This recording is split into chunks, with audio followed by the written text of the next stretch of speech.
ಉದಾಹರಣೆಗೆ ಒಬ್ಬನಿಗೆ ಎಕ್ಸಾಮ್ ಹತ್ರ ಬರುವಾಗ ಅವನಿಗೆ ನರ್ವಸ್ ಬ್ರೇಕ್ ಡೌನ್ ಆಗ್ತದೆ ಅಂತ ಹೇಳಿ ಆದ್ರೆ ಆ ಟೈಮಲ್ಲಿ ಅವನಿಗೆ ಎಕ್ಸಾಮಿಗೆ ಧೈರ್ಯ ತುಂಬಿಸಿಕೊಳ್ಳಿಕ್ಕೆ ಬರೇ ಮಾತುಗಳಿಂದ ಆಗದಿದ್ರೆ ನಮ್ಮ ಮದ್ದುಗಳಿಂದ ಧೈರ್ಯ ತುಂಬಿಸಿಕೊಳ್ಳಿಕ್ಕೆ ಆಗ್ತದೆ.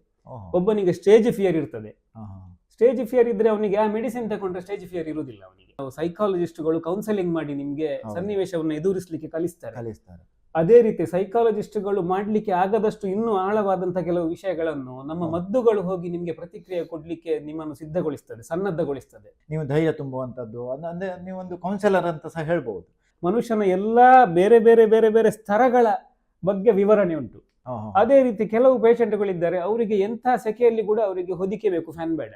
ಫ್ಯಾನ್ ನ ಸೌಂಡ್ ಕೇಳಿದ್ರು ಅವರಿಗೆ ನಿದ್ದೆ ಬರುವುದಿಲ್ಲ. ಅಂತ ಪೇಷಂಟ್ಗಳು ಅಷ್ಟು ಎಕ್ಸ್ಟ್ರೀಮ್ ಲೆವೆಲ್ ಆಫ್ ಪರ್ಸನಾಲಿಟೀಸ್ ಇದ್ದಾರೆ. ಕಾಯಿಲೆ ಹೆಸರು ಮುಖ್ಯ ಅಲ್ಲ, ನಮ್ಗೆ ವ್ಯಕ್ತಿ ಮುಖ್ಯ. ನಿಜವಾಗಿ ಪವಾಡ ಸದೃಶವಾಗಿ ಅಂತ ಹೇಳ್ಬೋದು, ಅಂತ ರೀತಿಯಲ್ಲಿ ಗುಣ ಹೊಂದ್ತೀರಿ ನೀವು. ಹೌದು, ಇದು ನಾನು ಕಂಡುಕೊಂಡಂಥದ್ದು. ನಾನು ಪ್ರಾಕ್ಟಿಕಲ್ ಆಗಿ 25 ವರ್ಷದಿಂದ ಎಷ್ಟೋ ರೋಗಿಗಳಲ್ಲಿ ನಾನು ನೋಡಿದ್ದು. ಹೌದು ಹೌದು.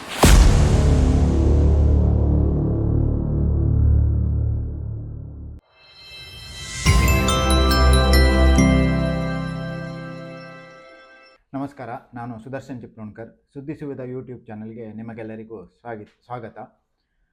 ಇವತ್ತು ನಮ್ಮೊಂದಿಗಿದ್ದಾರೆ ಖ್ಯಾತ ಹೋಮಿಯೋಪತಿ ಡಾಕ್ಟರ್ ಪ್ರಸಾದ್ ಗೋಗಟೆ ಅಂತೇಳಿ. ನಮ್ಮ ಎಲ್ಲ ಚಿತ್ಪಾವನ ಬಾಂಧವರಿಗೆ ಇವರು ಚಿರಪರಿಚಿತರು. ಯಾಕಂದರೆ ನಮ್ಮ ಮಾಳ ದುರ್ಗದ ಎಲ್ಲ ಹೆಚ್ಚಿನವರಿಗೆ ಇವರು ಟ್ರೀಟ್ಮೆಂಟ್ ಕೊಟ್ಟಿದ್ದಾರೆ ಮತ್ತು ತುಂಬ ಜನರಿಗೆ ಸಮಸ್ಯೆಗಳು ಗುಣಮುಖ ಆಗಿದೆ. ಸೊ ಹಾಗಾಗಿ ನಾವು ಇವತ್ತು ಅವರನ್ನು ಸಂದರ್ಶನ ಮಾಡಿ ಅವರಿಂದ ಕೆಲವು ಮಾಹಿತಿಗಳನ್ನು ತಿಳ್ಕೊಳ್ಳುವಂಥ ಪ್ರಯತ್ನ ಮಾಡೋಣ. ನಮಸ್ಕಾರ ಗೋಗಟೆ ಅವರಿಗೆ. ನಿಮ್ಮ ಒಂದು ಕಿರು ಪರಿಚಯ ಕೊಡಿ. ನಮಸ್ಕಾರ ಬಾಂಧವರಿಗೆ ಎಲ್ರಿಗೂ. ನಾನು ಡಾಕ್ಟರ್ ಪ್ರಸಾದ್ ಎನ್ ಗೋಗಟೆ. ನನ್ನ ಊರು ಹೊಸತೋಟ, ಹತ್ಯಾಡ್ಕ ಗ್ರಾಮ, ಬೆಳ್ತಂಗಡಿ ತಾಲೂಕು. ಆದರೆ ನಾನು ಎಲ್ರಿಗೂ ಸಿಗುವಂಥದ್ದು ನೆಲ್ಯಾಡಿ, ಕಡಬ ತಾಲೂಕು ನೆಲ್ಯಾಡಿಯಲ್ಲಿ, ದಕ್ಷಿಣ ಕನ್ನಡ ಜಿಲ್ಲೆಯಲ್ಲಿ. ಸೊ ನಾನು ಇಲ್ಲಿ ನೆಲ್ಯಾಡಿಯಲ್ಲಿ ಒಂದು 25 ವರ್ಷದಿಂದ ಹೋಮಿಯೋಪತಿ ಪ್ರಾಕ್ಟೀಸ್ ಮಾಡ್ತಾ ಇದ್ದೇನೆ. ಸೊ ಅಲ್ಲಿಂದ ಇದು ನಂದು ಈಗ 25ನೇ ವರ್ಷ, 26ನೇ ವರ್ಷಕ್ಕೆ ನಾನೀಗ ಎಂಟರ್ ಆಗ್ತಾ ಇದ್ದೇನೆ. 25 ವರ್ಷ ಕಳೀತು. ನಿಮ್ಮದು ಪ್ರೈಮರಿ ಎಜುಕೇಷನ್ ಎಲ್ಲ ಎಲ್ಲಿ ಆಯಿತು? ನನ್ನ ಪ್ರಾಥಮಿಕ ಶಾಲೆ ನಾನು ಹೊಸತೋಟದಲ್ಲಿಯೇ. ಆನಂತರ ಮುಂದುವರಿದ ಪ್ರಾಥಮಿಕ ಶಾಲೆಯ ಶಿಕ್ಷಣವನ್ನು ನಾನು ಇಲ್ಲಿ ನಮ್ಮ ಅರಸಿನಮಕ್ಕಿ, ಹೌದು, ಹಿರಿಯ ಪ್ರಾಥಮಿಕ ಶಾಲೆಯಲ್ಲಿ ಅರಸಿನಮಕ್ಕಿ. ಆನಂತರ ಪ್ರೌಢಶಾಲೆಯನ್ನು ಕೂಡ ಅರಸಿನಮಕ್ಕಿಯಲ್ಲಿಯೇ ನಾನು ಕಲಿತದ್ದು. ಆನಂತರ ಮುಂದೆ PUC ಎಜುಕೇಶನ್ ಅನ್ನು ಭುವನೇಂದ್ರ ಕಾಲೇಜ್ ಕಾರ್ಕಳದಲ್ಲಿ ಕಲಿತೆ ನಾನು. ಹೌದು, ನಮ್ಮ ಊರಿನ ವಿದ್ಯಾರ್ಥಿ. ಹೌದು ಹೌದು. ಅಲ್ಲಿಂದ ಮುಂದೆ ನಾನು ನನ್ನ ವೈದ್ಯಕೀಯ ಶಿಕ್ಷಣವನ್ನು father Muller's homeopathy medical college ಮಂಗಳೂರಲ್ಲಿ ಪೂರೈಸಿದೆ ನಾನು. ಹೌದು. ಸೊ ಇದು ಹೋಮಿಯೋಪತಿ ಮೆಡಿಕಲ್ ಇದು ಎಷ್ಟು ವರ್ಷದ್ದು ಕೋರ್ಸ್ ಇದು? ಇದು PUC ಆಗಿ 5.5 ವರ್ಷ. ಹೌದು, ಇದು ಪದವಿ ಶಿಕ್ಷಣ. ಅದು ಮುಂದೆ ನೀವು ಬೇಕಾದ್ರೆ ಪೋಸ್ಟ್ ಗ್ರಾಜುಯೇಷನ್ MD ಮಾಡ್ಬೋದು, ಪುನಃ 3 ವರ್ಷ. ಹೌದು ಹೌದು. ಅಂದ್ರೆ ನಮ್ದು ಇಂಗ್ಲಿಷ್ ಅಂದ್ರೆ ನಾವು ಅಲೋಪತಿಕ್ ಅಲ್ಲಿ ಇದ್ದ ಹಾಗೆ ಸೇಮ್ ಇದರಲ್ಲಿ ಕೂಡ ಹೌದು MD ಇದೆ. ಹೌದು. ನೀವು ಮಾಡಿದ್ದು ಯಾವುದು? ನಾನು ಪದವಿ ಶಿಕ್ಷಣ ಗ್ರಾಜುಯೇಷನ್ ಮಾಡಿ ಪ್ರಾಕ್ಟೀಸ್ ಸ್ಟಾರ್ಟ್ ಮಾಡಿದೆ ನಾನು. ಹೌದು. ಸೊ ಇದರಲ್ಲಿ ಈಗ ಹೋಮಿಯೋಪತಿ ಮಾಡಬೇಕು ಅನ್ನುವಂಥದ್ದು ನಿಮ್ದು ಮೊದಲಿಂದ ಆಸೆ ಇತ್ತಾ, ಅಥವಾ ಒಟ್ಟಾರೆ ಮೆಡಿಕಲ್ ಫೀಲ್ಡ್ಗೆ ಹೋಗ್ಬೇಕು ಅಂತ ಹೇಳಿತ್ತಾ? ನಿಜವಾಗಿ ನನಗೆ ಯಾವ ಫೀಲ್ಡಿಗೆ ಹೋಗ್ಬೇಕು ಅಂತ ಏನು ನನಗೆ ಕ್ಲಾರಿಟಿ ಇರಲಿಲ್ಲ. PUC ಹತ್ರ ಬರುವವರೆಗೆ ಕೂಡ, PUC ಆಗುವಾಗ ಕೂಡ ನನಗೆ ಇಂಜಿನಿಯರಿಂಗ್ ಕೂಡ ನನಗೆ ಇಷ್ಟ ಇತ್ತು. ಆದ್ರೆ ನಮ್ಮ ಫ್ಯಾಮಿಲಿಯಲ್ಲಿ ನಮ್ಮ ಕೃಷಿ ಕುಟುಂಬ, ನಾನು ಒಬ್ಬನೇ ಮಗ ಮನೆಯಲ್ಲಿ. ನಮ್ಗೆ ದೂರದ ಊರುಗಳಿಗೆ ಕೆಲಸಕ್ಕೆ ಹೋಗುವ ಒಂದು ಅವಕಾಶ ಇರಲಿಲ್ಲ ನಮ್ಗೆ.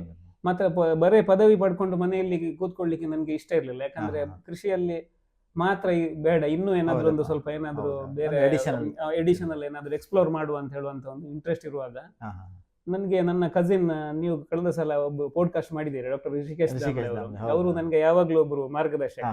ಅವರು ನನಗೆ ಹೇಳಿದ್ರು, ನಮ್ಮಲ್ಲಿ ಇದು ಎಲೋಪತಿ ಡಾಕ್ಟರ್ಸ್ ಇದ್ದಾರೆ ಮಾರೆ, ಇದು ಆಯುರ್ವೇದಿಕ್ ಡಾಕ್ಟರ್ಸ್ ಇದ್ದಾರೆ, ನೀನು ಹೋಮಿಯೋಪತಿ ಮಾಡು ಅಂತ. ಅಷ್ಟೇ, ಅದಕ್ಕಿಂತ ನನ್ಗೆ ಏನಿರ್ಲಿಲ್ಲ. ಆನಂತರ ನನಗೆ ಹೌದಲ್ವ ಅಂತ ಅನಿಸ್ತಿತ್ತು. ಆ ಮಾರ್ಗದರ್ಶನದಲ್ಲಿ ಏನಾಯ್ತು ಅಂತ ಹೇಳಿದ್ರೆ, ನನಗೆ ಮುಂದೆ ಕೆಲವು ಬೇರೆ ಹೋಮಿಯೋಪತಿ, ನನ್ನ ತಂದೆಯವರು ಒಬ್ರು ಬಹಳ ಮಿತ್ರರು, ತುಂಬಾ ಪ್ರಸಿದ್ಧ ಹೋಮಿಯೋಪತಿ ಡಾಕ್ಟರ್ ಇದ್ರು ಗುರುಪುರ ಕೈಕಂಬದಲ್ಲಿ, ಡಾಕ್ಟರ್ ವಸಂತ್ ಕುಮಾರ್ ಅಂತ ಹೇಳಿ. ಹಾಗೆ ಅವರ ಹೌದು, ತುಂಬಾ ಫೇಮಸ್ ಅವರು. ಹಾಗೆ ಅವರ ಕ್ಲಾಸ್ಮೇಟ್ ಆಕ್ಚುಲಿ ಇನ್ನೊಬ್ರು ನಮ್ಮ ದಾಮ್ಲೆ ಅವರದ್ದೇ ಅಣ್ಣ, ಅರಸಿನಮಕ್ಕಿಯಲ್ಲಿ ಡಾಕ್ಟರ್ ಶ್ರೀಧರ್ ದಾಂಬ್ಲೆ ಅಂತ ಇದ್ರು. ಅವರು ಒಂದು 3-4 ವರ್ಷ ಮುಂಚೆ ತೀರ್ಕೊಂಡ್ರು.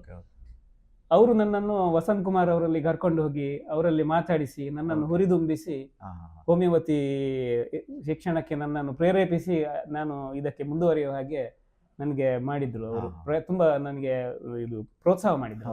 ಹೌದು. ಸೊ ಅದೇ ಮುಂದೆ ಈ ಒಂದು ಕಾರ್ಯಕ್ಷೇತ್ರಕ್ಕೆ ಬರ್ಲಿಕ್ಕೆ ನನಗೆ ಒಂದು ವ್ಯವಸ್ಥೆ ಆಯ್ತು, ದಾರಿದೀಪ ಆಯ್ತು ಅಂತ ಹೇಳ್ಬೋದು. ಹೌದು ಹೌದು. ಸೊ ಹಾಗಾಗಿ ನೀವು ಒಂದು ಪ್ಲಾನ್ ಮಾಡಿ ಬಂದದ್ದಲ್ಲ, ಅಲ್ಲ ಅಲ್ಲ, ಹೋಗ್ತಾ ಹೋಗ್ತಾ ಒಂದು ನಿಮ್ಗೆ ಫೀಲ್ಡ್ ಸಿಕ್ಕಿತ್ತು. ಹೌದು ಹೌದು. ಮತ್ತೆ ನಿಮ್ಗೆ ಪ್ರಾಕ್ಟೀಸ್ ಮಾಡುವ ಮೊದಲು ನಿಮ್ದು ಇದು ಡಿಗ್ರಿ ಆದ ತಕ್ಷಣ ಪೋಸ್ಟ್ ಗ್ರಾಜುಯೇಷನ್ ನೀವು ಯಾಕೆ ಮಾಡಲಿಲ್ಲ? ಅಂದ್ರೆ ಬೇಡ ಅಂತ ಹೇಳಿತ್ತಾ ಅಥವಾ ಬೇಗ ಅರ್ನಿಂಗ್ ಸ್ಟಾರ್ಟ್ ಮಾಡುವ ಅಂತಿತ್ತ? ಅದರದ್ದು ಕಾರಣ ಅಲ್ಲ, ಇನ್ನೂ ಮುಂದೆ ಎಜುಕೇಶನ್ ಯಾಕೆ ಮಾಡಬಾರ್ದಿತ್ತು ಅಂದ್ರೆ? ಅದು ಕೂಡ ಒಂಥರ ನನಗೆ ಆಗ ಏನನ್ನಿಸ್ತದೆ ಅಂತ ಹೇಳಿದ್ರೆ, ಪೋಸ್ಟ್ ಗ್ರಾಜುಯೇಷನ್ ಮಾಡಿದ್ರು ನಾವು ರೋಗಿಗಳನ್ನೇ ಟ್ರೀಟ್ಮೆಂಟ್ ಮಾಡೋದು, ಗ್ರಾಜುಯೇಷನ್ ಮಾಡಿದ್ರು ರೋಗಿಗಳನ್ನೇ ಟ್ರೀಟ್ಮೆಂಟ್ ಮಾಡೋದು. ಈ 3 ವರ್ಷ ಪುನಃ ಅದನ್ನು ಮುಂದುವರಿಸುವುದು ಯಾಕೆ? ಈಗಲೇ ನಾವು ರೋಗಿಗಳಿಂದಲೇ ನಾವು ಶಿಕ್ಷಕರಿಂದ ಕಲಿಯುವುದಕ್ಕಿಂತಲೂ ಪ್ರಾಕ್ಟಿಕಲ್ ಆಗಿ ರೋಗಿಗಳಿಂದಲೇ ಕಲ್ತುಕೊಂಡು ಹೇಳುವಂತದ್ದು ಧೈರ್ಯವು ಅಂತ ಹೇಳ್ಬೋದು, ಸ್ವಲ್ಪ ಹುಂಬು ಧೈರ್ಯ ಅಂತಲೂ ಹೇಳ್ಬೋದು. ಹುಂಬ ಧೈರ್ಯವೇ ಅಂತ ಹೇಳಿ ನನಗೆ ಅನಿಸ್ತದೆ. ಆ ಹುಂಬ ಧೈರ್ಯದಲ್ಲಿ ನಾನು ಇಳಿದದ್ದು. ಮಾತ್ರ ಏನೋ ಒಂದು ರೀತಿ ಕೆಲವು ಸಲ ಈ ಹುಚ್ಚುತನವೇ ನಮ್ಮನ್ನು ಮುಂದೆ ದೂಡ್ತದೆ. ಹಾಗೆ ಅದು ಒಂದು ಯಶಸ್ವಿ ಆಗ್ತಾ ಹೋಯ್ತು. ಹೌದು ಹೌದು ಹೌದು.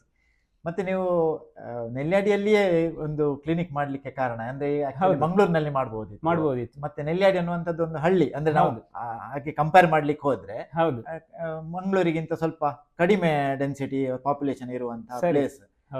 ಸೊ ಇಲ್ಲಿಯೇ ಮಾಡ್ಲಿಕ್ಕೆ ಏನೋ ಉದ್ದೇಶ ಏನಾದ್ರು, ಅದ್ರ ಹಿಂದೆ ಏನಾದ್ರು ಪರ್ಟಿಕ್ಯುಲರ್ ಉದ್ದೇಶ ಉಂಟಾ ಅಥವಾ ಒಟ್ಟಾರೆ ನೀವು ಬಂಡು ಧೈರ್ಯ ಅಂತ ಹೇಳಿದಾಗ ಹಾಗೆ ಮಾಡಿದ್ದ? ಅಲ್ಲ ಅಲ್ಲ, ಖಂಡಿತ ನೋಡಿ, ಇದ್ರ ಹಿಂದೆ ನಂದೊಂದು ಪೂರ್ವ ಯೋಜನೆ ಇತ್ತು. ನಾನು ಇದನ್ನ ಎಜುಕೇಶನ್ ಮಾಡ್ತಾ ಇರುವಾಗಲೇ ನಾನು ಗಮನಿಸ್ತಾ ಇದ್ದೆ. ಯಾಕಂತ ಹೇಳಿದ್ರೆ ನೆಲ್ಯಾಡಿ ಅಂತ ಹೇಳಿದ್ರೆ ಒಂದು ಮಿನಿ ಕೇರಳ ಇದ್ದ ಹಾಗೆ. ಹೋಮಿಯೋಪತಿ ವೈದ್ಯ ಪದ್ಧತಿ ಕೇರಳದಲ್ಲಿ ತುಂಬಾ ಫೇಮಸ್. ನಾನು ಕಲಿಯುವಾಗ ಆಗ ಕೂಡ ನಮ್ಮ ಕ್ಲಾಸಲ್ಲಿ ಒಂದು 75-80% ಸ್ಟೂಡೆಂಟ್ಗಳೆಲ್ಲ ಮಲಯಾಳಿಗಳೇ. ಆಯ್ತಾ? ಸೊ ಕೇರಳದಲ್ಲಿ ಮನೆ ಮಾತು. ನಾನು ಆಗ ಕಲಿತಾ ಇರುವಾಗಲೇ ಹೋಮಿಯೋಪತಿ ವೈದ್ಯ ಪದ್ಧತಿ ಅಂದ್ರೆ ಈಗ ಇಲ್ಲಿ ನೋಡಿ ಜ್ವರ ಶೀತಕ್ಕೆ ಹೇಗೆ ಇವರು ಕೂಡ್ಲೆ ಹೋಗಿ ನಮ್ಮ ಜನರು ಎಲೋಪತಿ ಈಗ ಪ್ಯಾರಾಸಿಟಮಾಲ್ ನೋಡ್ತಾರೆ, ಅಲ್ಲಿ ಹಾಗೆ ಅಲ್ಲ. ಕೇರಳದಲ್ಲಿ ಜನರು ಫಸ್ಟಿಗೆ ನಿಮ್ಗೆ ಪ್ರಾಥಮಿಕವಾಗಿ ಹೋಮಿಯೋಪತಿ ಮದ್ದು ತಗೊಳ್ತಾರೆ. ಹೋಮಿಯೋಪತಿ ಮದ್ದು ಕೆಲಸ ಮಾಡದಿದ್ರೆ ಮತ್ತೆ ಸ್ಪೆಷಲೈಸೇಷನ್ ಟ್ರೀಟ್ಮೆಂಟ್ ಅವರು ಎಲೋಪತಿ ತಗೊಳ್ತಾರೆ. ಸೊ ಆ ಒಂದು ನನ್ಗೆ ವಿಷಯ ಗೊತ್ತಾಗಿತ್ತು.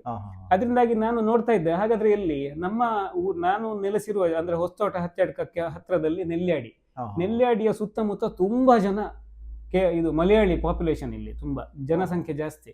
ಸೊ ಇದು ಸರಿಯಾದ ಜಾಗ ಇಲ್ಲಿ ನಾನು ಎಂಟ್ರಿ ಮಾಡಿ. ಮತ್ತೆ ಇಲ್ಲಿ ಹೋಮಿಯೋಪತಿ ವೈದ್ಯರು ಯಾರು ಇರಲಿಲ್ಲ ಆ ಟೈಮಲ್ಲಿ, 25 ವರ್ಷ ಮುಂಚೆ. ಸೊ ನಾನು ಆಗ್ಲೇ ಒಂದು ಪ್ಲಾನ್ ಮಾಡಿದ್ದೆ. ಸೊ ಇದು this is the right place ಅಂತ ಹೇಳಿ ಸ್ಟ್ರಾಟಜಿಕ್ ಚಾಯ್ಸ್ ಇದೆ. ಹೌದೌದು, ಅದೊಂದು ಸ್ಟ್ರಾಟಜಿ, ನನ್ನ ಪ್ರಥಮ ಸ್ಟ್ರಾಟಜಿ ಅದು ನನ್ನ ಲೈಫ್ ಅಲ್ಲಿ. ಅದು ಒಳ್ಳೆ ಯಶಸ್ಸು. ಓಕೆ, ನಿಮ್ದು ಅಲ್ಲಿದ್ದು ಎಜುಕೇಶನ್ ಆದ ಮೇಲೆ ನೀವು ಡೈರೆಕ್ಟ್ ಕ್ಲಿನಿಕ್ ಸ್ಟಾರ್ಟ್ ಮಾಡಿದ್ರಿ. ಇಲ್ಲಿ ನೆಲ್ಯಾಡಿಯಲ್ಲಿ ಎಷ್ಟನೇ ಇಸ್ವಿಯಲ್ಲಿ ನೀವು ಸ್ಟಾರ್ಟ್ ಮಾಡಿದ್ರಿ ಕ್ಲಿನಿಕ್? ನೆಲ್ಯಾಡಿಯಲ್ಲಿ ನಾನು ನೋಡಿ 2000 ಇಸ್ವಿ ಮಾರ್ಚ್ 13ಕ್ಕೆ ನಂದು ಪದವಿ ಸಿಕ್ಕಿದ್ದು ನನಗೆ ಹೋಮಿಯೋಪತಿ. ಒಂದೇ ತಿಂಗಳು. ನೆಕ್ಸ್ಟ್ ಏಪ್ರಿಲ್ 12ಕ್ಕೆ ನಾನು ಕ್ಲಿನಿಕ್ ಓಪನ್ ಮಾಡಿದ್ದೇನೆ. ಹೌದು. ಅದ್ರ ಮಧ್ಯೆ ಎಲ್ಲಾದ್ರೂ ಜಾಬಿಗೆ ಹೋಗುವಂತ ಅನ್ನಿಸ್ಲಿಲ್ಲ? ಅಂತ ಆಪ್ಷನ್ಸ್ ಇತ್ತ ಇದೆ ಅಂದ್ರೆ ನಮ್ಗೆ ಗೊತ್ತಿಲ್ಲ ಇದರಲ್ಲಿ ಹೇಗೆ ಅಂತ ಹೇಳಿ ನಾನು ಯೋಚನೆ ಮಾಡಲಿಲ್ಲ. ಹಾಗೆ ನಾನು ಕಲಿಯುವ ಶಿಕ್ಷಣವನ್ನು ನನಗೆ ಶಿಕ್ಷಕರು ನನ್ನ ಕೆಪಾಸಿಟಿಗೆ ಎಷ್ಟು ಬೇಕಷ್ಟು ಕೊಟ್ಟೆ ಆಗಿದೆ. ಇನ್ನು ಕಲಿಯುವಂಥದ್ದು ನನ್ನ ಒಂದು ಕರ್ತವ್ಯ ಅಂತ ಹೇಳಿಕೊಂಡು ನಾನು ತಿಳ್ಕೊಂಡು ನೇರವಾಗಿ ಧುಮುಕಿದ್ದು ಅಂತ ಹೇಳ್ಬೋದು. ಅಥವಾ ಈಗ ಸೀನಿಯರ್ ಡಾಕ್ಟರ್ ಹತ್ರ ಒಂದು ವರ್ಷ ಪ್ರಾಕ್ಟೀಸಿಗೆ ಹೋಗುವಂತದ್ದು ಅಂತದ್ದೇ ಏನಾದ್ರು ಇದರಲ್ಲಿ ಇಲ್ವಾ? ಖಂಡಿತ ಕಂಪಲ್ಸರಿ ಏನಾದ್ರು ಇದೆಯಾ? ಕಂಪಲ್ಸರಿ ಏನು ಇರಲಿಲ್ಲ, ಬಟ್ ಹೋಗುವ ಸಾಧ್ಯತೆಗಳಿತ್ತು. ನನಗೆ ಏನೋ ಒಂದು ನಾನು ಹೇಳಿದಲ್ಲ ನಿಮ್ಗೆ, ಆಗ ಧೈರ್ಯ ಇತ್ತು ನನಗೆ. ಹೌದಪ್ಪ, ಹೌದು. ಅಂದ್ರೆ ನಿಮ್ಗೆ ಅನ್ನಿಸ್ಲಿಲ್ಲ ಸ್ವಲ್ಪ ಇದು ಎಕ್ಸ್ಪೀರಿಯನ್ಸ್ ತಕೊಂಡು ಕ್ಲಿನಿಕ್ ಮಾಡುವ, ದೊಡ್ಡ ಡಾಕ್ಟರ್ ಹತ್ರ ಅಂಡರ್ ನಲ್ಲಿ ಹೋದ್ರೆ ನಮ್ಗೆ ಸ್ವಲ್ಪ ಪ್ರಾಕ್ಟಿಕಲ್ ನಾಲೆಜ್ ಸಿಗ್ತದೆ ಅಂತ ಹೇಳಿ ಆ ರೀತಿ ಎಲ್ಲ ನೀವು ಥಿಂಕ್ ಮಾಡಿಲ್ವಾ? ಥಿಂಕ್ ಮಾಡಿದ್ದೆ. ಆದ್ರೂ ಕೂಡ ನಮ್ಮಲ್ಲಿ ಹೋಮಿಯೋಪತಿ ಕಲಿಸುವಾಗ್ಲೇ ಒಂದು ಸಬ್ಜೆಕ್ಟ್ ಅಲ್ಲಿ ನನಗೆ ನಮ್ಮ ವೈಸ್ ಪ್ರಿನ್ಸಿಪಾಲ್ ಹೇಳಿದ್ರು, homeopathy is not a medicine of experience ಅಂತ ಹೇಳಿ. ಏನಾಗ್ತದೆ ಅಂತ ಹೇಳಿದ್ರೆ, ನೀವು ಹೋಮಿಯೋಪತಿಯಲ್ಲಿ ಕೆಲವು ತತ್ವಗಳಿದ್ದಾವೆ ನಮಗೆ, ಪ್ರಿನ್ಸಿಪಲ್ಸ್, ಅದನ್ನು ಫಾಲೋ ಮಾಡಿಕೊಂಡು ಫ್ರೆಶ್ ಆಗಿ ನಾವು ಪೇಷಂಟ್ಗಳನ್ನು ಎಕ್ಸ್ಪ್ಲೋರ್ ಮಾಡ್ತಾ ಹೋಗ್ಬೇಕು. ಯಾಕಂದ್ರೆ ನೀವು ಇಲ್ಲದಿದ್ರೆ ಏನಾಗ್ತದೆ, ನಾವು ಪೇಷಂಟ್ ಏನು ಹೇಳ್ತಾರೆ ಅಂತ ಹೇಳಿ ನಾವು ಯಾವುದೇ ಪೂರ್ವಾಗ್ರಹ ಇಲ್ಲದೆ ನೋಡ್ಲಿಕ್ಕೆ ಆಗುದಿಲ್ಲ. ಶುದ್ಧವಾಗಿ ನೋಡ್ಲಿಕ್ಕೆ ಆಗುದಿಲ್ಲ ಪೇಷಂಟ್ ಅನ್ನು. ನಾವು ನಮ್ಮ ಗುರುಗಳದ್ದು ಯಾವ ಒಂದು ಟೆಕ್ನಿಕ್ ಉಂಟು ನೋಡಿ, ಅದೇ ದೃಷ್ಟಿಕೋನದಿಂದ ಪೇಷಂಟ್ ಗಳನ್ನು ನೋಡ್ತೇವೆ. ಅದರಲ್ಲಿ ನೀವು ಕೆಲವು ಸಾಧ್ಯತೆಗಳನ್ನು ತಪ್ಪಿಸಿಕೊಳ್ಬಹುದು. ಆದ್ರೆ ನೀವು ನೇರವಾಗಿ ಶುದ್ಧವಾಗಿ ನೀವು ನಿಮ್ಮಷ್ಟಕ್ಕೆ ನಿಮ್ಮ ಒರಿಜಿನಲ್ ರೂಪದಲ್ಲಿ ಇರುವಾಗ ನೀವು ನೋಡಿ ಏನು ಒಂದು ಪೇಷಂಟ್ ಅನ್ನು ಅಪ್ರೋಚ್ ಮಾಡ್ತೀರಿ, ಅದು ನೀವು ಡೆವಲಪ್ಮೆಂಟ್ ಮಾಡಿಕೊಂಡು ನಿಮ್ಮ ಒರಿಜಿನಲ್ ಸಿಸ್ಟಮ್ ಅಲ್ಲಿ ಹೊರಗೆ ಬರ್ತದೆ. ಅದರಿಂದಾಗಿ ಅದನ್ನ ನಾವು ಆ ಪ್ರಿನ್ಸಿಪಲ್ಗಳು ಇಂಪಾರ್ಟೆಂಟ್ ವಿನಃ ನಿಮ್ಗೆ ಪರ್ಟಿಕ್ಯುಲರ್ ಒಂದು ದೃಷ್ಟಿಕೋನವನ್ನು ಒಂದು ತರ ಕೋಮು ಇದ್ದ ಹಾಗೆ ಅದು ಹಾಗೆ ಹೋಗ್ಬೇಡಿ, ಒರಿಜಿನಲ್ ಸಿಸ್ಟಮಿಗೆ ಹೋಗಿ ಅಂತ ಹೇಳುವಂತ ಮಾತು ನನಗೆ ನನ್ನ ಒಂದು ತುಂಬಾ ನನಗೆ ನಾಟಿ ಹೋಗಿತ್ತು ನನ್ನ ಮನಸ್ಸಿಗೆ ಅಂತ. ಅಂದ್ರೆ ಇದರಲ್ಲಿ ಪೇಷಂಟ್ ಅನ್ನು ಅರ್ಥ ಮಾಡಿಕೊಳ್ಳುವುದೇ ಭಾರಿ ಇಂಪಾರ್ಟೆಂಟ್. ಅವನದ್ದು ಸಿಚುವೇಶನ್ ಇರ್ಲಿ, ಅವನ ಬ್ಯಾಕ್ ಗ್ರೌಂಡ್ ಇರ್ಲಿ, ಸೊ ಅದನ್ನ ಅರ್ಥ ಮಾಡಿಕೊಂಡು ನೀವು ಮದ್ದು ಕೊಡುವಂತ. ಹೌದು, ನೀವು ಅಲ್ಲಿ ಹೋದ್ರೆ ಡೈರೆಕ್ಟ್ ನೀವು ಮೊದಲೇ ಆಲೋಚನೆ ಮಾಡ್ತಾರೆ ಇವನಿಗೆ ಇಂಥದ್ದೇ ಮದ್ದು ಅಂತ ಹೇಳಿ ಎಕ್ಸ್ಪೀರಿಯನ್ಸ್ ಅಲ್ಲಿ ಬರುವಂತದ್ದು, ಅದು ವಿಷಯ ಬೇರೆ. ಹೌದು, ಅದಕ್ಕೆ ನಾವು ಪ್ರಿಜುಡಿಸ್ ಅಂತ ಹೇಳ್ತೇವೆ. ಅಂದ್ರೆ ಮುಂಚೆ ನಾನು ಆಲೋಚನೆ ಮಾಡೋದು ಇವನಿಗೆ ಇಂಥದ್ದೇ ಇರ್ಬೋದು ಅಂತ ಹೇಳಿ, ನನ್ನಷ್ಟಕ್ಕೆ ನಾನೇ. ಅದು ಸತ್ಯ ಆಗಿರ್ಬೇಕು ಅಂತೇನಿಲ್ಲ. Correct correct. ಯಾಕಂತ ಹೇಳಿದ್ರೆ ನಾನು ಆ ಒಂದು ನ್ಯೂಟ್ರಲ್ ಪಾಯಿಂಟ್ ಅಲ್ಲಿ ಇಲ್ಲದಿದ್ರೆ ನಾನು ಯಾವುದೋ ಒಂದು ಇಂಪಾರ್ಟೆಂಟ್ ವಿಷಯವನ್ನು ತಪ್ಪಿಸಿಕೊಳ್ಬಹುದು. ಅದು ನನ್ನ ದೃಷ್ಟಿಯಿಂದ ತಪ್ಪಿಸಿಕೊಂಡು ನನ್ನ ಇಡೀ ಚಿಕಿತ್ಸೆಯ ಗುರಿಯೇ ತಪ್ಪಿ ಹೋಗ್ಬೋದು, ಮಾರ್ಗವೇ ತಪ್ಪಿ ಹೋಗ್ಬೋದು. ಅದರಿಂದಾಗಿ ನನಗೆ ಅದೇ ಸರಿ ಅಂತ ಆ ಕಾಲದಲ್ಲಿ ಕಂಡಿತ್ತು. ಸೊ ನಾನು ನೇರವಾಗಿ ನನ್ನ ಪ್ರಿನ್ಸಿಪಲ್ಗಳನ್ನು ನನಗೆ ಶಿಕ್ಷಣ ಸಂಸ್ಥೆ ನನಗೆ ಒದಗಿಸಿ ಕೊಟ್ಟಿದೆ. ಇನ್ನು ಅದನ್ನ ಹಿಡ್ಕೊಂಡು ನಾವು ಮುಂದುವರಿಯುವಾಗ ಕಲಿತಾ ಹೋಗ್ಬೋದು ಅಂತ ಹೇಳುವಂತ ಒಂದು ನನಗೆ ಉತ್ಸಾಹವೂ ಇತ್ತು, ಧೈರ್ಯವೂ ಇತ್ತು ನನಗೆ. ಈಗ 2000 ಹೇಳುವಾಗ ಅದು ತುಂಬಾ ಒಂದು 25 ವರ್ಷಗಳ ಹಿಂದಿನ ಮಾತಿದ್ದು. 25 ವರ್ಷದ ಹಿಂದೆ ಹೋಮಿಯೋಪತಿ ಅನ್ನುವಂಥದ್ದು ಸ್ವಲ್ಪ ಅಷ್ಟು ಜನಪ್ರಿಯ ಆಗಿ ಇರಲಿಲ್ಲ. ಅಂದ್ರೆ ನಮ್ಗೆ ಒಂದು ಜನರು ಆಸ್ ಎ ಲೇನ್ ಮ್ಯಾನ್ ನಾವು ಈಗ ನೋಡುದಾದ್ರೆ ಅಲೋಪತಿಗೆ ಇದ್ದಷ್ಟು ಒಂದು ಮಾನ್ಯತೆ ಹೋಮಿಯೋಪತಿಗೆ ಸ್ವಲ್ಪ ಕಡಿಮೆ ಇತ್ತು ಆ ಟೈಮ್ನಲ್ಲಿ. ಆಯುರ್ವೇದಿಕ್ ಕೂಡ ಹಾಗೆ, ಬಟ್ ಅದಕ್ಕೆ ಸ್ವಲ್ಪ ಆದ್ರೂ ಜನರಿಗೆ ಕೇಳಿತ್ತು. ಹೋಮಿಯೋಪತಿ ಒಂದು ಹೊಸ ಶಬ್ದ ಯಾರಿಗೆ, ನಮ್ಮ ಸೌತ್ ಕೇಂದ್ರದವರಿಗೆ, ನೀವು ಹೇಳಿದಾಗ ಕೇರಳದವರಿಗೆ ಇರ್ಬೋದು. ಸೊ ಇಲ್ಲಿ ಫಸ್ಟ್ಗೆ ಮಾಡುವಾಗ ನಿಮ್ಗೆ ತುಂಬಾ ಜನ ಬರ್ತಿದ್ರ, ಅಥವಾ ನಿಮ್ಗೆ ಏನಾದ್ರು ಮಾರ್ಕೆಟಿಂಗ್ ಮಾಡ್ಬೇಕಾಯ್ತಾ, ಅಥವಾ ನಿಮ್ಗೆ ಪೇಷಂಟ್ಸ್ ಬರುವ ಸಂಖ್ಯೆ ಹೇಗಿತ್ತು ಆ ಟೈಮ್ನಲ್ಲಿ? ನಿಮ್ಮ ಅನುಭವ ಏನು ಹೇಳ್ತದೆ? ನೀವು ಹೇಳಿದ್ದು 100% ಕರೆಕ್ಟ್.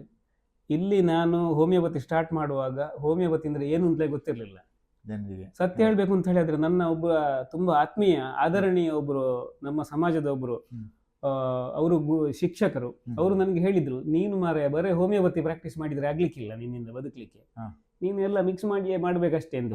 ಸ್ವಲ್ಪ ಇಂಗ್ಲಿಷ್ ಸ್ವಲ್ಪ ಕೊಡು ಅಂತ ಹೇಳಿದ್ರು ನನಗೆ. ನಾನು ಅವರಲ್ಲಿ ಏನು ಹೇಳಿಲ್ಲ, ಯಾಕಂದ್ರೆ ಅವರು ಹಿರಿಯರು. ಆದ್ರೂ ನನಗೆ ಆಗ ಎಷ್ಟೊಂದು ನನಗೆ ಒಂದು ಆ ಧೈರ್ಯ ಇತ್ತು ಅಂತ ಹೇಳಿದ್ರೆ, ಖಂಡಿತ ಹೋಮಿಯೋಪತಿಯನ್ನು ಪರಿಶುದ್ಧವಾಗಿ ಪ್ರಾಕ್ಟೀಸ್ ಮಾಡಬಹುದು, ಅದರಿಂದಾಗಿ ಸ್ವಲ್ಪ ಮೆಲ್ಲಗೆ ಆದ್ರೂ ಕೂಡ ಜನರಿಗೆ ತಲುಪಬಹುದು ಅಂತ ಹೇಳುವಂತ ಒಂದು ನನಗೆ ಧೈರ್ಯ ಇತ್ತೆ. ಅದು ನನ್ನನ್ನು ಮುಂದುವರಿಸಿಕೊಂಡು ನನ್ನ ಹೋಯ್ತು. ಹೌದು. ಬಟ್ ಮೊದಲು ಹೇಗೆ ಪೇಷಂಟ್ ಇದ್ ಇನ್ಫ್ಲೋ ಹೇಗಿತ್ತು? ತುಂಬಾ ಕಷ್ಟ. ನಾನು ಇಡೀ ದಿವಸದಲ್ಲಿ ಒಂದು ಪೇಷಂಟ್ ನೋಡಿದ್ದುಂಟು. ಹೌದು. ಆಗ ಅದು ಒಂದು ನಮ್ಮನೆ ಒಂದು ಕಲಿಕೆ. ನನ್ನ ಒಬ್ಬ ಫ್ರೆಂಡ್ ನನಗೆ ನಾನು ಕ್ಲಿನಿಕ್ ಓಪನ್ ಮಾಡುವಾಗ ಒಂದು ಇದು ಕೊಟ್ಟಿದ್ದ, ಎಂತ ಒಂದು ಕೊಡುಗೆ ಕೊಟ್ಟಿದ್ದೆ, ಗಿಫ್ಟ್. ಅದರಲ್ಲಿ ಬರ್ದದ್ದಿತ್ತು, ಅದನ್ನ ನಾನು ನನ್ನ ಚೇರ್ನ ಎದುರಿಗೆ ಇಟ್ಟಿದ್ದೆ ಹೀಗೆ ಫ್ರಂಟ್. ಅದರಲ್ಲಿ ಬರ್ದದ್ದಿತ್ತು, patience and perseverance overcome mountains ಅಂತ. ಅಂದ್ರೆ ತಾಳ್ಮೆ ಮತ್ತು ಪ್ರಯತ್ನ ಇದ್ರೆ ನೀವು ಬೆಟ್ಟದಷ್ಟು ಸಮಸ್ಯೆಗಳನ್ನು ಕೂಡ ಪರಿಹರಿಸಬಹುದು ಅಂತ ಹೇಳುವಂಥದ್ದು. ಅದು ನನಗೆ ಒಂದು ನಿತ್ಯ ಪಾಠ. ನಾನು ಬೆಳಿಗ್ಗೆ ಎದ್ದುಕೊಂಡು ಪೇಷಂಟ್ ಇಲ್ಲದಿರುವಾಗ ಹೀಗೆ ಕೂತು ನೋಡುದು. ಆಗ ನನಗೆ ಏನು ಮಾಡಬಹುದು, ಪ್ರಯತ್ನ ಅಂದ್ರೇನು, ನಾನು ಒಂದು ಪೇಷಂಟ್ ಹಿಂದಿನ ದಿವಸ ಬಂದದಿದ್ರೆ ಅದೇ ಪೇಷಂಟಿನ ಬೇರೆ ಬೇರೆ ವಿಷಯಗಳನ್ನು ಬೇರೆ ಬೇರೆ ಆಂಗಲ್ ನಲ್ಲಿ ಬೆಳಗ್ಗಿಂದ ಸಂಜೆವರೆಗೆ ಕೂತು ಓದ್ತಾ ಇದ್ದೆ. ಆಗ ನಂಗೆ ಒಂದೊಂದೇ ನಮ್ಮ ಚಿಕಿತ್ಸಾ ಪದ್ಧತಿಯ ಮತ್ತು ರೋಗಿಯ ಮತ್ತು ರೋಗಗಳ ಆಯಾಮಗಳು ತೆರೆದುಕೊಳ್ತಾ ಹೋಯ್ತು ನನಗೆ. ಸೊ ಅದು ಆ ಒಂದು ಮನೋಭಾವ ಇದ್ದದ್ರಿಂದ ಅದು ಬೆಳವಣಿಗೆ ಆಗ್ತಾ ಹೋಯ್ತು. ತುಂಬಾ ಕಷ್ಟಪಟ್ಟಿದ್ದೇನೆ. ಹೌದು. ಮತ್ತೆ 2 ಬರ್ಲಿಕ್ಕೆ ಸ್ಟಾರ್ಟ್ ಆಯ್ತು, 3 ಬರ್ಲಿಕ್ಕೆ ಸ್ಟಾರ್ಟ್ ಆಯ್ತು. ಹಾಗೆ ಮತ್ತೆ ಈಗಲೂ ಕೂಡ ನೋಡಿ, ಅದು ಒಂದು ಸೋಲು ಮತ್ತು ಗೆಲುವುಗಳ ಒಂದು ಮಿಶ್ರಣವೇ ಒಂದು ಬೆಳವಣಿಗೆ ಅಂತ ನನ್ನ ಒಂದು ಅನುಭವ. ಸೋಲು ಗೆಲುವುಗಳು ಈಗಲೂ ಕೂಡ ಉಂಟು ನನಗೆ, ಆಗ್ಲೂ ಇತ್ತು. ಮತ್ತು ಆ ಸೋಲುಗಳಿಂದ ನಾನು ಪಾಠ ಕಲಿತಾ ಹೋದೆ. ಬರೇ ಒಂದು ವೈದ್ಯನಾಗಿ ಮಾತ್ರ ಅಲ್ಲ, ಒಬ್ಬ ಮನುಷ್ಯನಾಗಿ, ಒಬ್ಬ ಸಮಾಜ ಜೀವಿಯಾಗಿ ಕೂಡ ಆ ಸೋಲು ಮತ್ತು ಗೆಲುವುಗಳಿಂದ ನನಗೆ ತುಂಬಾ ಕಲೀಲಿಕ್ಕೆ.